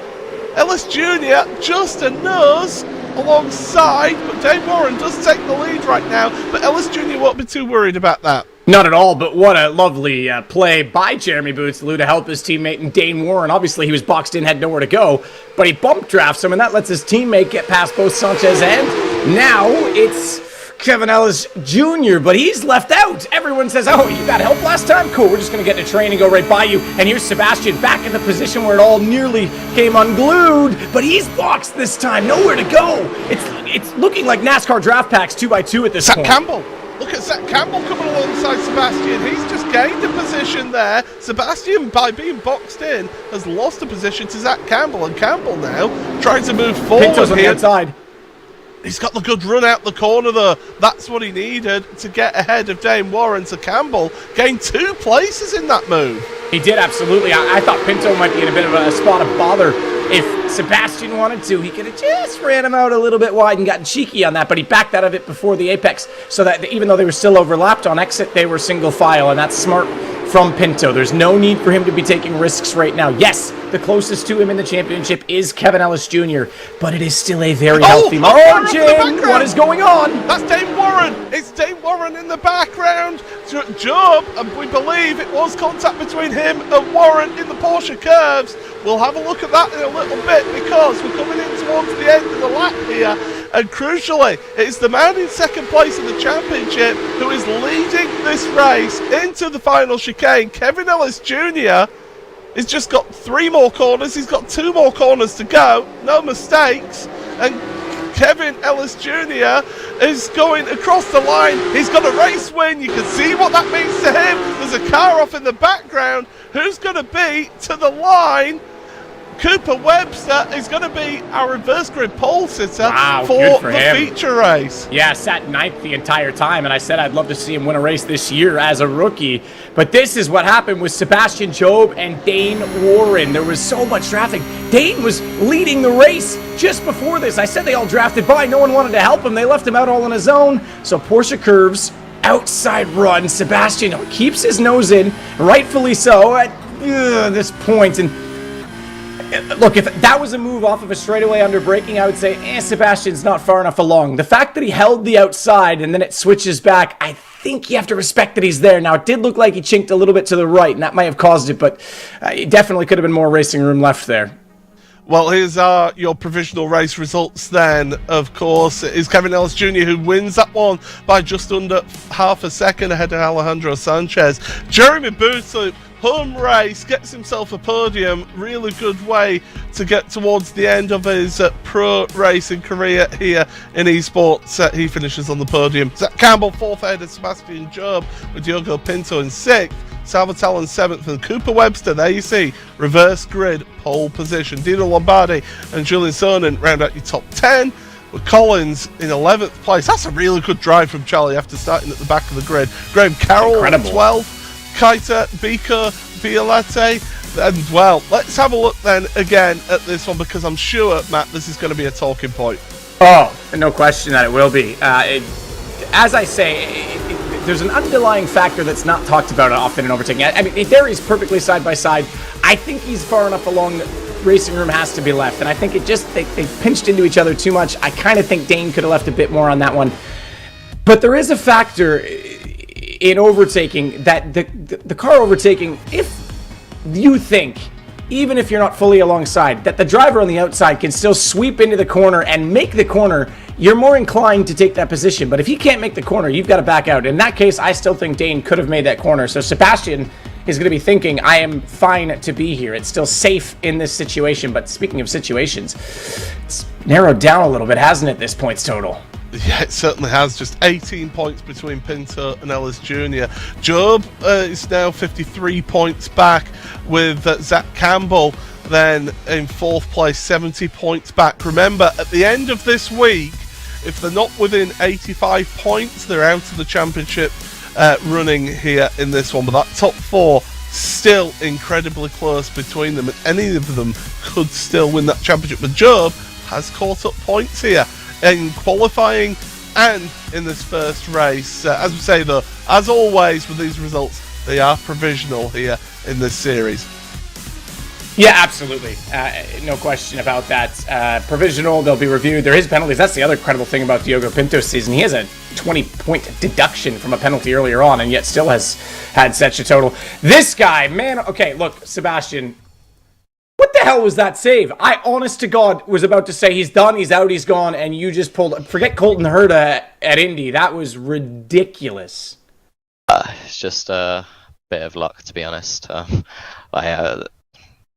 His car straightened me out. It's nothing special, to be honest. I think most people could do that. Okay, so was there seconds? Because on the replay I saw, it looked like the initial contact was there and that you got on it and somehow came back. I didn't see the secondary contact to push you straight. We got to hear in slow-mo, so you can walk us through it. I mean, like, he hit me, and obviously my wheel just goes the opposite way with the force feedback. I just held it that way and then kind of hope for the best. I think I stayed full throttle to try and power through it. Let me see. Yeah, that's you got your replay there. So it looked like maybe there was a slight touch. Your front right locked because you were that far sideways. It no longer had rolling momentum, and that you still pulled that off. I was thinking you'll be frustrated because obviously Dane pulled over and yeah, I don't know what that was all about. I think the blinders were just on because he was drafting and I think really he just had a momentary lapse of judgment, to be honest. But you saw. Paul was going, he looks upset with that. I'm saying, man, he could be upset all he wants, but he's still in this. That was incredible. And obviously it cost you a few spots, but you still got some points from this. Yeah, I guess a bit of luck and a bit of misfortune at the same time, because unfortunately, if you have a moment like that, your tyres are ruined. And there's nothing you can do when everyone's working together anyway. So yeah. Well, now you've got reverse grid. Your teammates up front. Maybe there's still some hope in it yet. And look, racing goes both ways. You never know mathematically where you'll be at the end of this next race. Best of luck. Thank you. Yeah, so I thought there was originally, Paul, just based physically, that it looked like there was secondary contact, but the replay doesn't. It's kind of inconclusive. I'm not sure how much of a touch it was. I think Sebastian just had lightning quick reactions as well. Bit of both, obviously. But it shows the standard of drivers that we've got here in this Porsche Tag Heuer Esports Supercup, and a former champion from 2020 as well, don't forget, Sebastian Job. So he's somebody who knows what it takes to win a championship. And well, we've just got 3 races remaining in this championship, 2 feature races and a sprint race remaining in this season. And we will take you to your starting grid momentarily here for the feature race here at round number 9 at the Circuit de la Sarthe. And I can tell you, it is Cooper Webster and Salvatore sharing the front row, with Pinto and Job sharing row number 2, with Campbell and Bootluk row number 3. Row 4 for Sanchez and your race winner Kevin Ellis Jr. and row 4 then. Row 5, Lombardi and Son and Collins and Carroll. Look out for those 2 in this next race. Kaiser and Biko with Violatti and GRC. Thompson on row number 9 with Bobby Zelensky. Sipala, Beneker won't be happy with 20th. Bixrud, Sedgwick, Tetler, Fluke.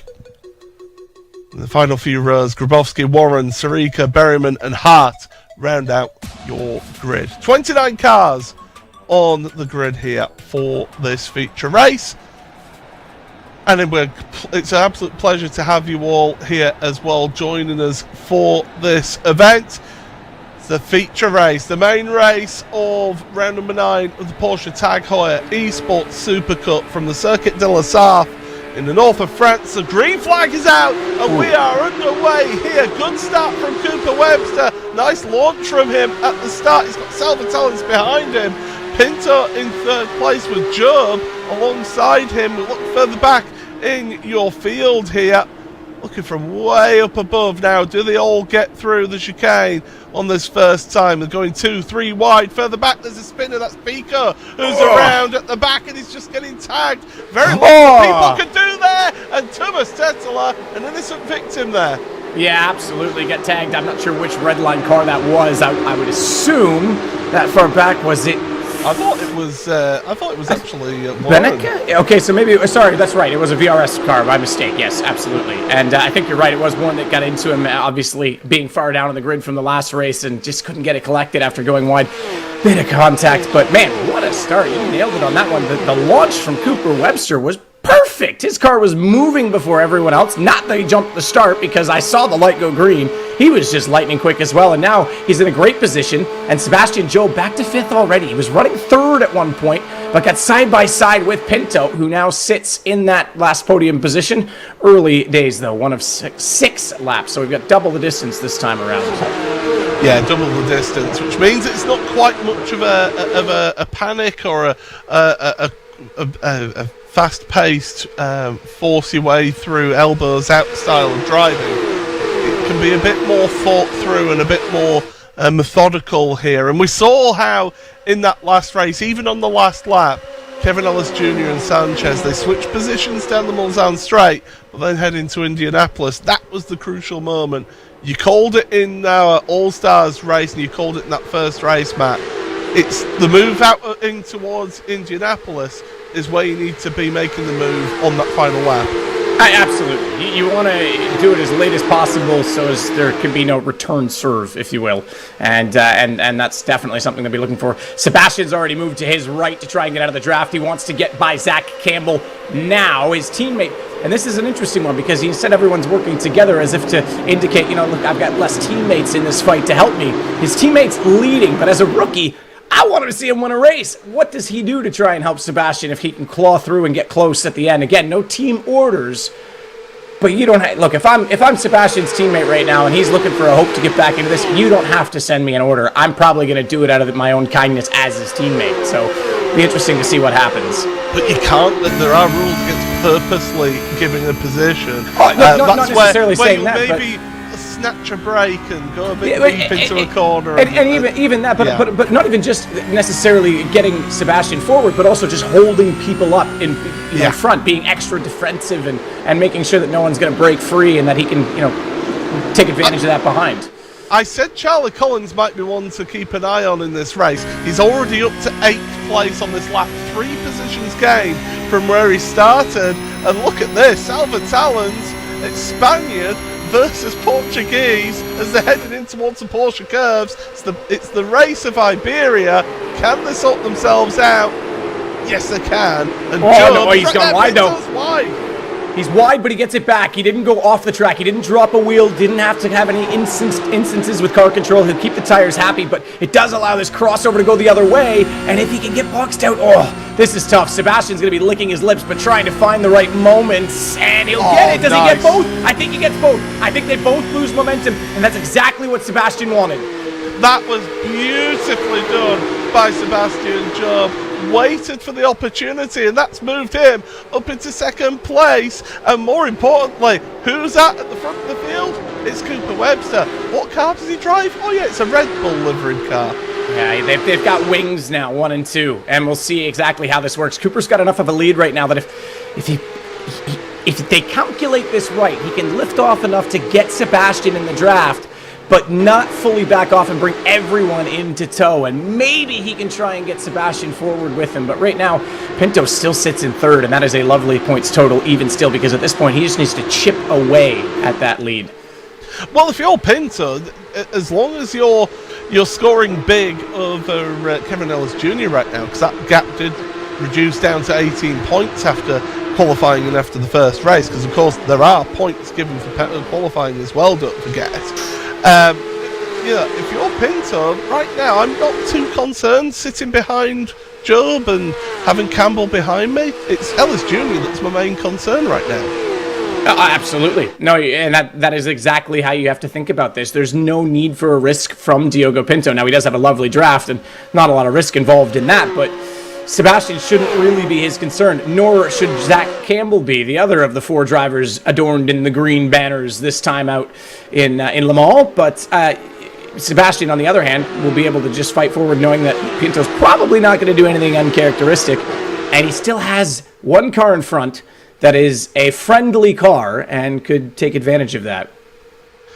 Yeah, he certainly can. And Cooper Webster, I mean, we've sang his praises all season. He's the leader of all the rookies in this championship here this season.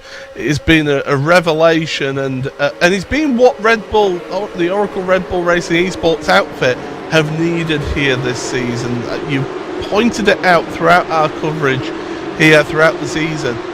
It was lacking last season, having that extra support that Sebastian and Graham are getting from Dane this season. Oh, and I can tell you straight away, I mean, I know that it's not just the extra car on the track, it's the practice time. I know that how hard Graham and Sebastian were working last season. Not to say they're not working hard this time, but they were borderline burnt out. They had to put in so much time on track to just the two of them get feedback, on the setup and the direction they wanted to go with it and get the laps down. And strategically, practice races, you've only got 2 cars on the grid. What are you going to do there? It makes a huge difference just to lighten the load on the two returning drivers, the veterans, Graham Carroll and Sebastian Job. A look behind you, Jeremy Bootlube and Alejandro Sanchez, they're absolutely together, side by side, down towards Indianapolis. Charlie Collins is trying to follow his way through as well. We've got a race for 11th going on as well. Sam Keita, Salva Talons, who's dropped down the order after starting on the front row of the grid.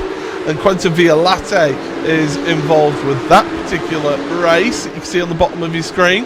Race for second. And look at that, Cooper Webster is getting closer to Sebastian Job. So Job has been on it on this lap and has been closing up to Webster.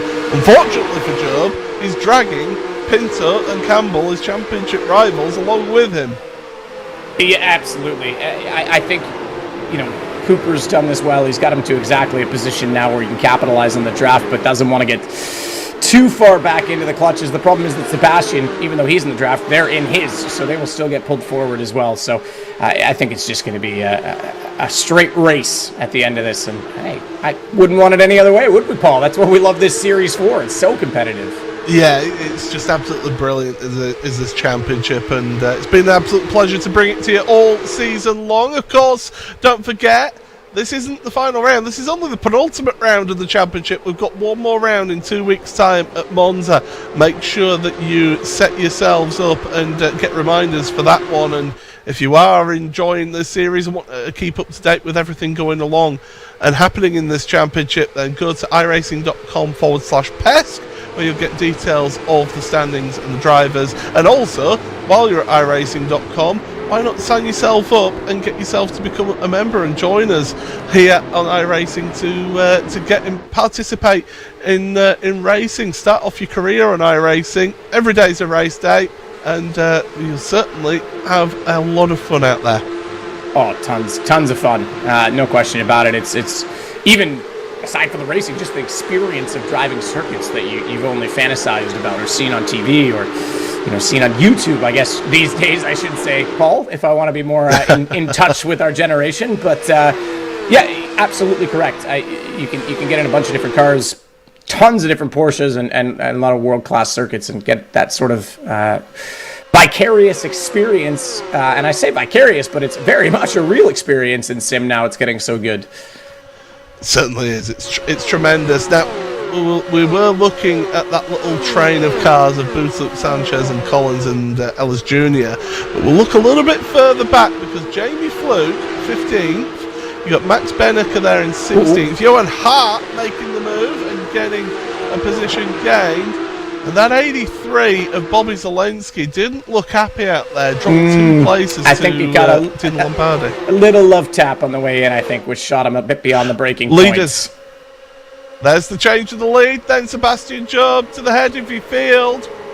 This is going to be a big weekend for him if he does get this race win here.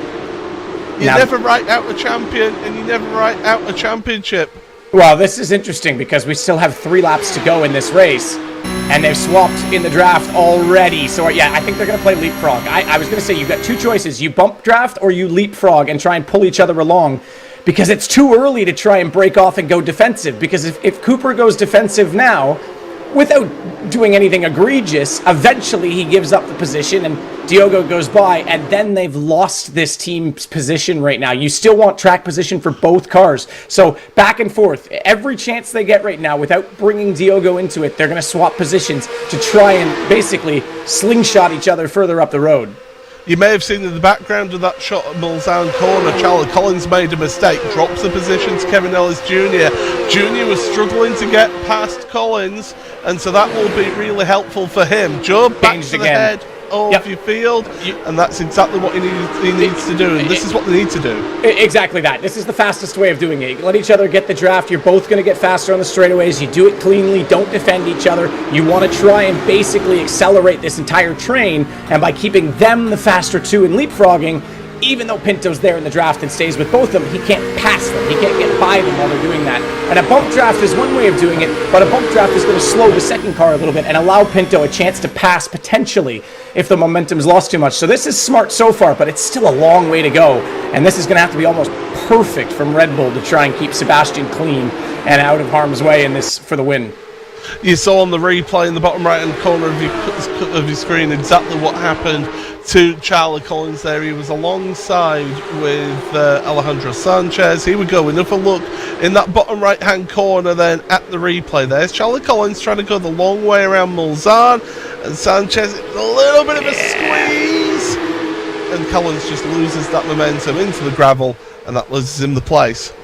Loses him the place, and he's about a second back on that as well, because he would have lost all his momentum heading onto the straight after Mozart Corner. But this is enthralling. This is, again, not a team's championship, no team orders, but no question these guys will be working together in any way they can to get them further up the field. And I don't mean that in any way that's outside the spirit of the rules. This is what you'd see in karting between teammates. This is what you'll see in Formula One back in the 70s at times, when you were just trying to keep each other from tripping over each other but trying to go further up. It doesn't happen quite the same these days with DRS and all sorts of other reasons, but this is just strategic driving rather than any sort of manipulation, to be clear. Kevin Ellis Jr., by the way, this last lap did set the fastest lap of the race so far of 4 minutes .041. Why don't we take on a little bit of the sounds of the race here with our buzz on board?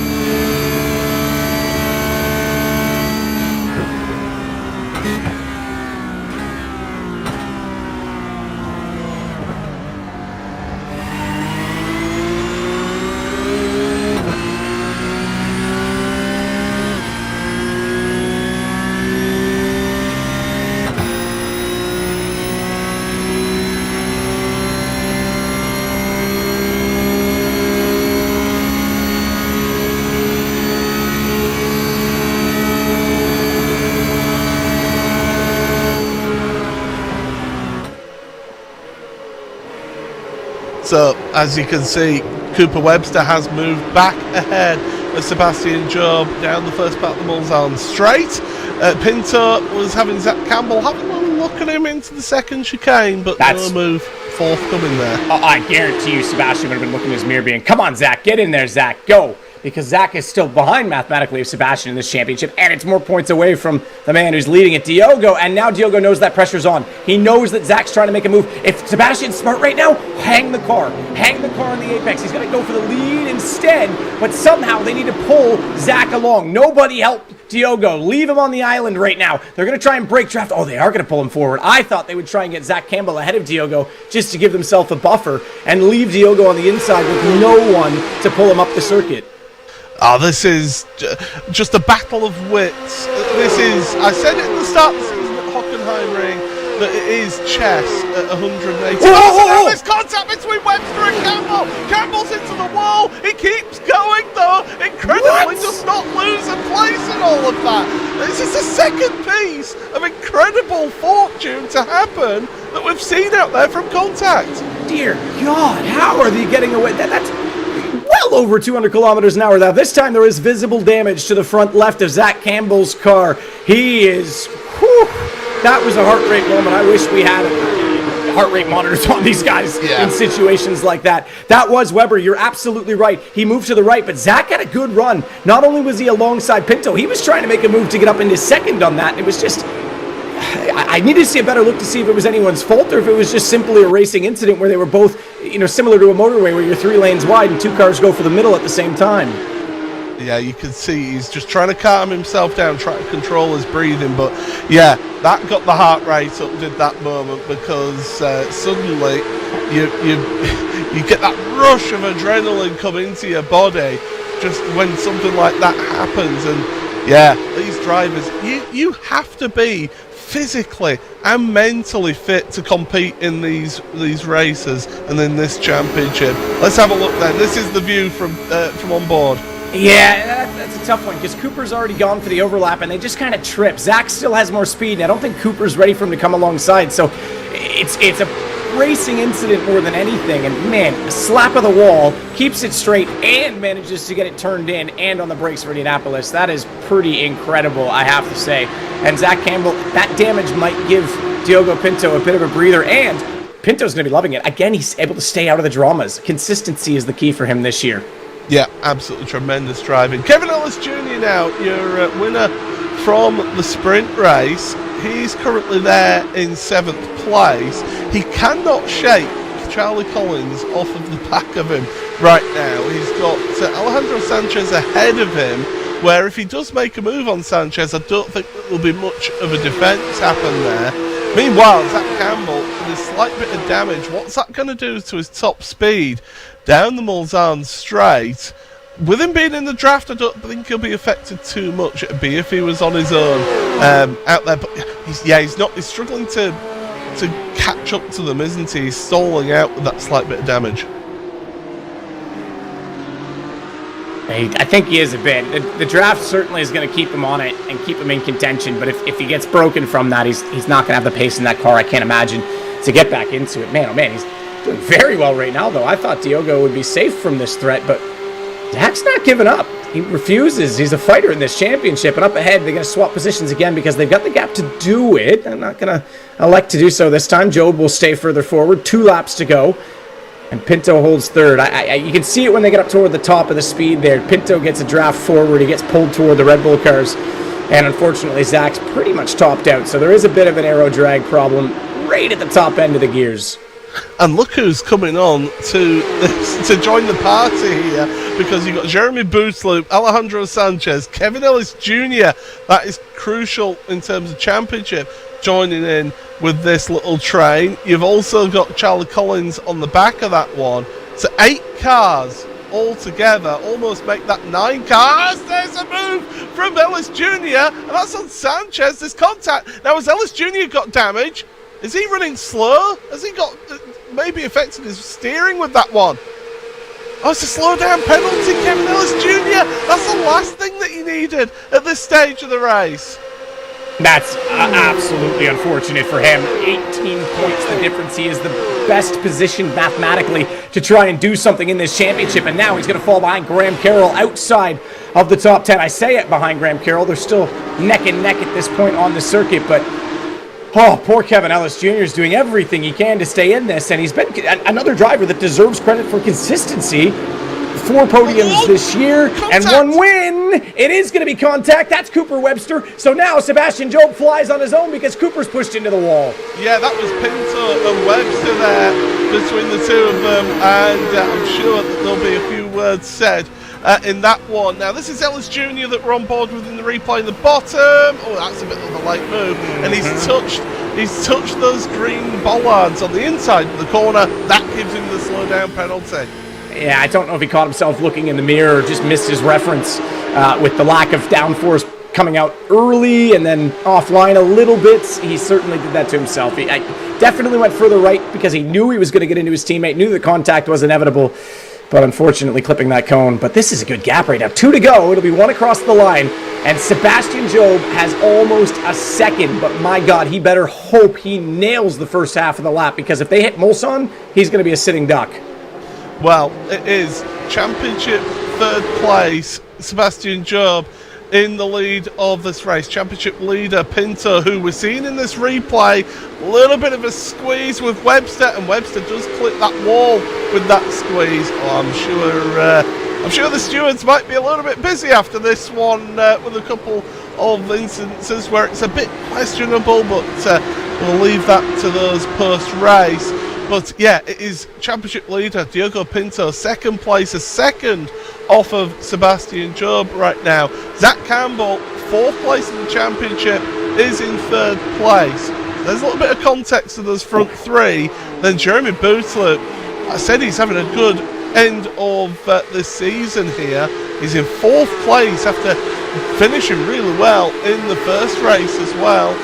Here's Kevin Ellis Jr. now. He's got Graham Carroll. Now these two have got a bit of history from this year, from the British version of this championship as well. So those two know each other very well out there. And it's actually Son in.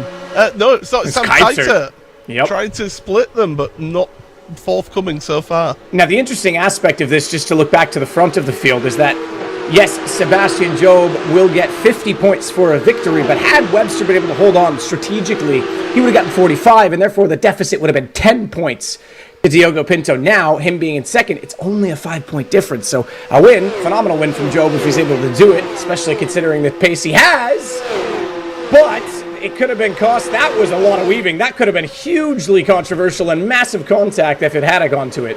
Yeah, Graham Carroll and Sam Kiter making a little bit of contact. There's Quentin Violate from downtown in towards the chicane. Doesn't quite make it. Ellis Jr. is compromised. He's going to lose positions as Ellis Jr. This is crucial for the man in second place in the championship. Yes, he won the sprint race here today, but right now he's falling backwards in this race. Sebastian Job, he is in trouble right now because Pinto is right Pinto, where he needs to be. I thought he was deep. Further back.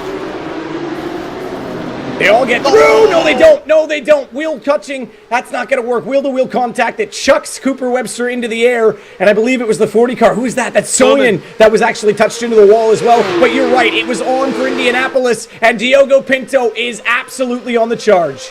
Pinto to the lead, or is he? Because Job is alongside him here as they're heading in towards Indianapolis for the final time in this main race. The two side by side onto the brakes for the final time into Indianapolis.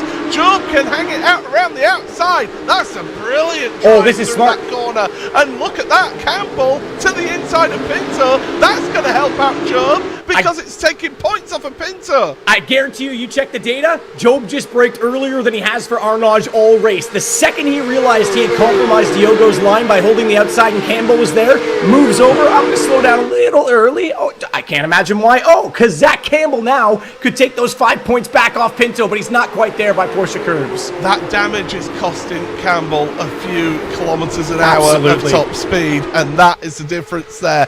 Now, Pinto is still right behind Sebastian Job. You never say never in this championship. There could still be a move made, but he doesn't need to make a move. Pinto can quite happily sit here and take that second place if I am him. Consistency has been key for his championship so far, but look to the front because Sebastian Job, he has got 2 more chicanes to go in this race, and he is going to be a race winner once again, the winningest race winner in this championship, the 2020 champion, across the line and takes the feature race win victory here in the Porsche Tag Heuer Esports Supercup. And if it weren't for the season the Pinto's having, it would be an incredible one from Sebastian Job. Wraps up the pole position award today, the Tag Heuer watch. He's got 6 wins on the year now. And yet Diogo Pinto refuses to put a foot wrong. Comes across the line second, and with Ellis Jr. way down the order, he is in a perfect position for Monza. Ellis Jr. finishing 8th, but let's go to the Buzz post-race show here on our coverage of the Porsche Tag Heuer Esports Supercup penultimate round from the Circuit de la South. Let's give you your provisional race results. It is Sebastian Job then who wins this one ahead of Diogo Pinto by just over half a second. Zach Campbell, 3rd place. 3 of your championship protagonists, 1st, 2nd and 3rd. With Jeremy Boothloop, 4th place for him. Eda Sanchez, Webster, Collins. Ellis Jr., 8th place. Gained some points back. He was down in 11th at one point. With Sonnen and Sam Keiter rounding out your top 10 with Talons, Violate, Giassi, Hart, Lombardi, Beneker. Bad day for Max out there today. Kamil Grabowski, Matty Sipler, Bobby Zelensky and Jack Sedgwick in 20th place. Rest of your results: Fluke, Carroll, Tetela, Bixrud with Josh Thompson, your last point scorer. Tarika, Berryman, Beaker and Warren all do not score points. Wow, Matt, we need to take a breath. We need to do some back of an envelope maths to work that one out. But you've got our race winner. Yes, I do, Sebastian Job. Another victory for you this season, 6 now, including the sprint races. You wrapped up the pole position award today as well. I didn't mention that earlier when we spoke to you.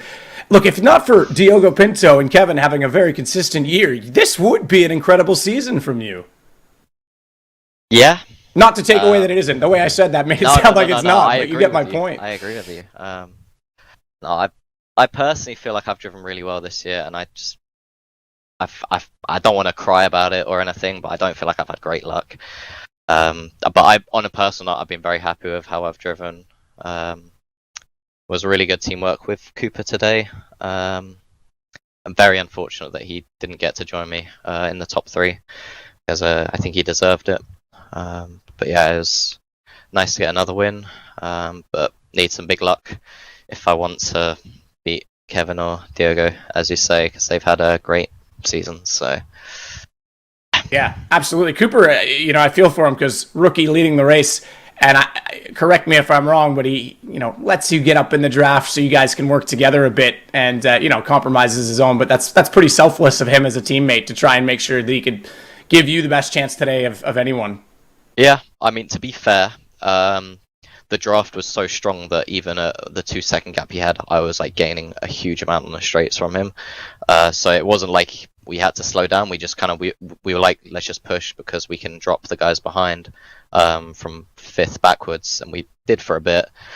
But yeah, once I did catch up, then it was kind of we didn't really speak about any priority or anything. It was just every straight we were asking each other, like, what are we doing here? What's the plan?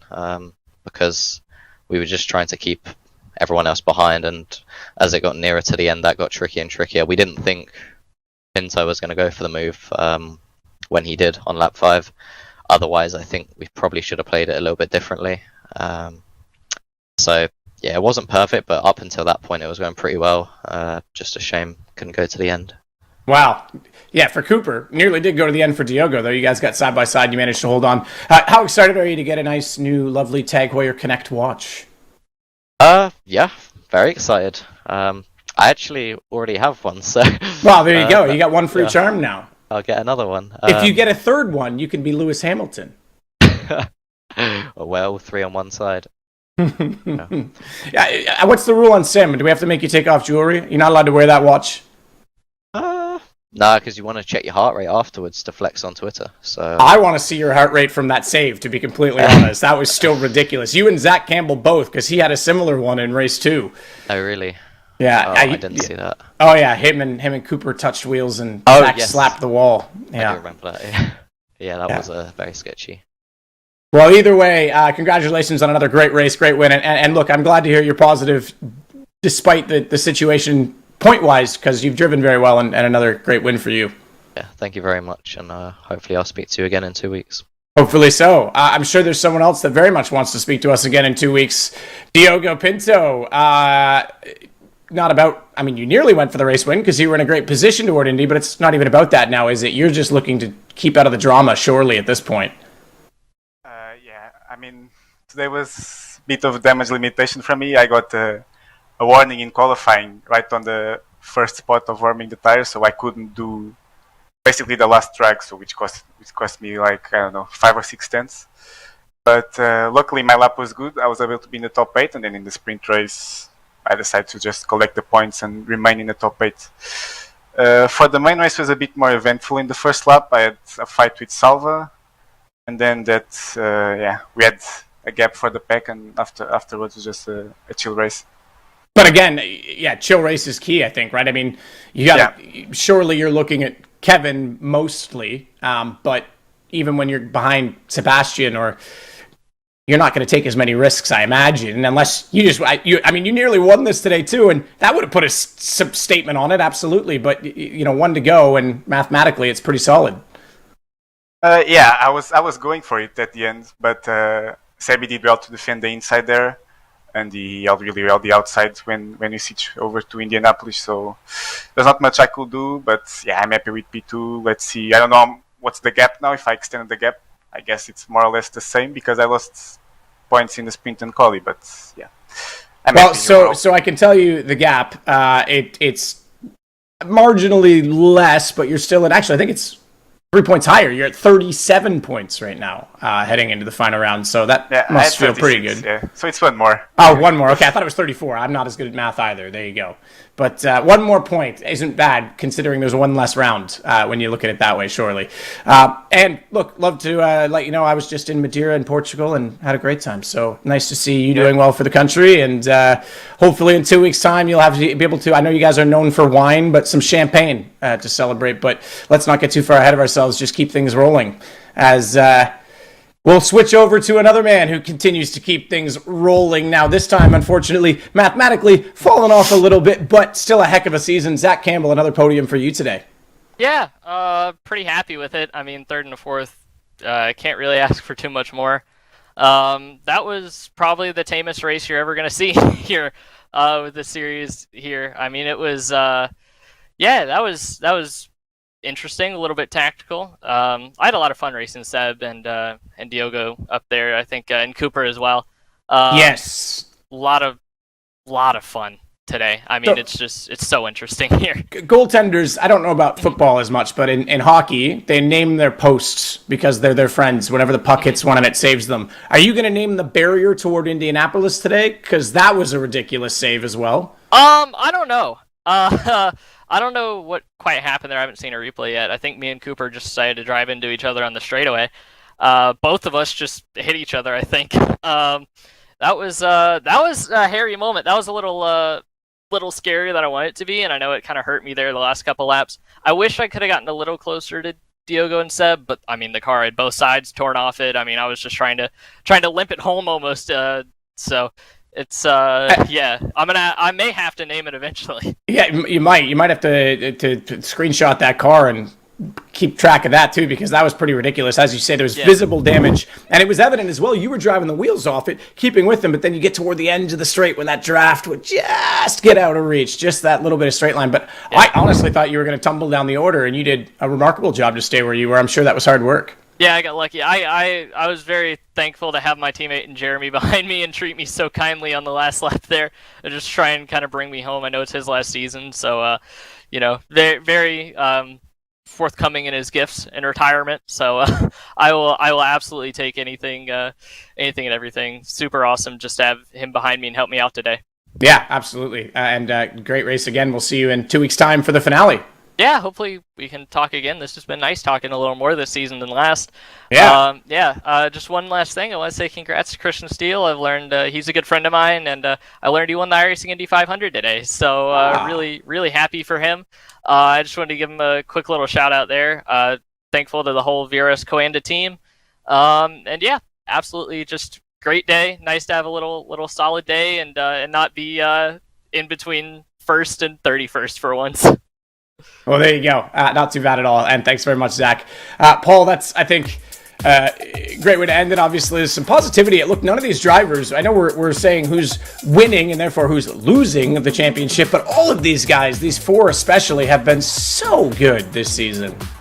They certainly have, and it's really been such a competitive season. It's absolutely tremendous to talk about. Let's have a look at those standings, though, then. As you say, 37 points between Pinto and Ellis Jr. Sebastian Job has brought that gap down to 48 points between himself and Pinto. Zach Campbell still mathematically in with a shout. However, he is 75 points off of the championship. It's worth pointing out as well, it's that 15th place. Ayeshan Guvan there, 14 points clear of Thomas Tetela. going into our final round of the championship. Of course, these standings are provisional, we must say, pending any post-race penalties. Well, just quickly as well, the top 10 have technically qualified, again, pending post-race investigations and provisionally. They have requalified for next year, so it's really only positions 11 downward that are still in that sort of that threatening position of being relegated or having to requalify. But, as we just heard as well, this is, and we've said it all year, this is Jeremy Boutelout's last season. Yeah. So even though he has qualified, it doesn't mean someone else gets bumped into an automatic qualification position. It does mean there's more qualification positions available. So we're going to have a lot of people really putting the best foot forward next year and could see some exciting new drivers potentially even. Yeah, what a strong season for Bouteloup as well. What a way to go out. And, well, speaking of going out on a high, it's been the traditional finale of this championship every single season. The Autodromo Nazionale Monza, a tremendous venue, always gives us drama. And we get to go there in 2 weeks' time for our Porsche Tag Heuer Esports Supercup Championship finale. Do not miss that one because we will crown a champion there that round of the championship. But Matt, what a day it's been here at Circuit de la Sarre for penultimate round of the championship, and we've still got 4 people in with a shout of the championship. Yeah, what a showdown that's going to be. And Diogo Pinto, I mean, at this point, I almost think he deserves it. I know Sebastian's won more races, but how consistent in a series like this has he been? As a sophomore, he was a rookie last year, and he's just emerged in this 992 and made it his own. So we'll see what happens at Monza, but he's in a lovely position right now.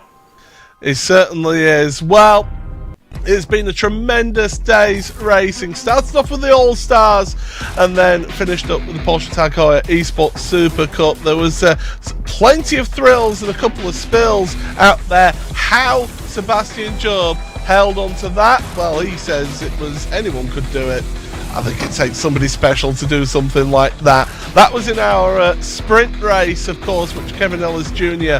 won here in this first race of the day.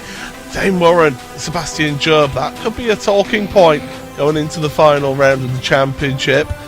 But then, as you see, Kevin Ellis Jr. taking the win in that sprint race. This feature race, again, plenty of drama. Cooper Webster led for a while. It was a rookie at the front. We thought that maybe he could get at the front of the field, but at the end of the day, it's Sebastian Job who takes the win here today in the feature race.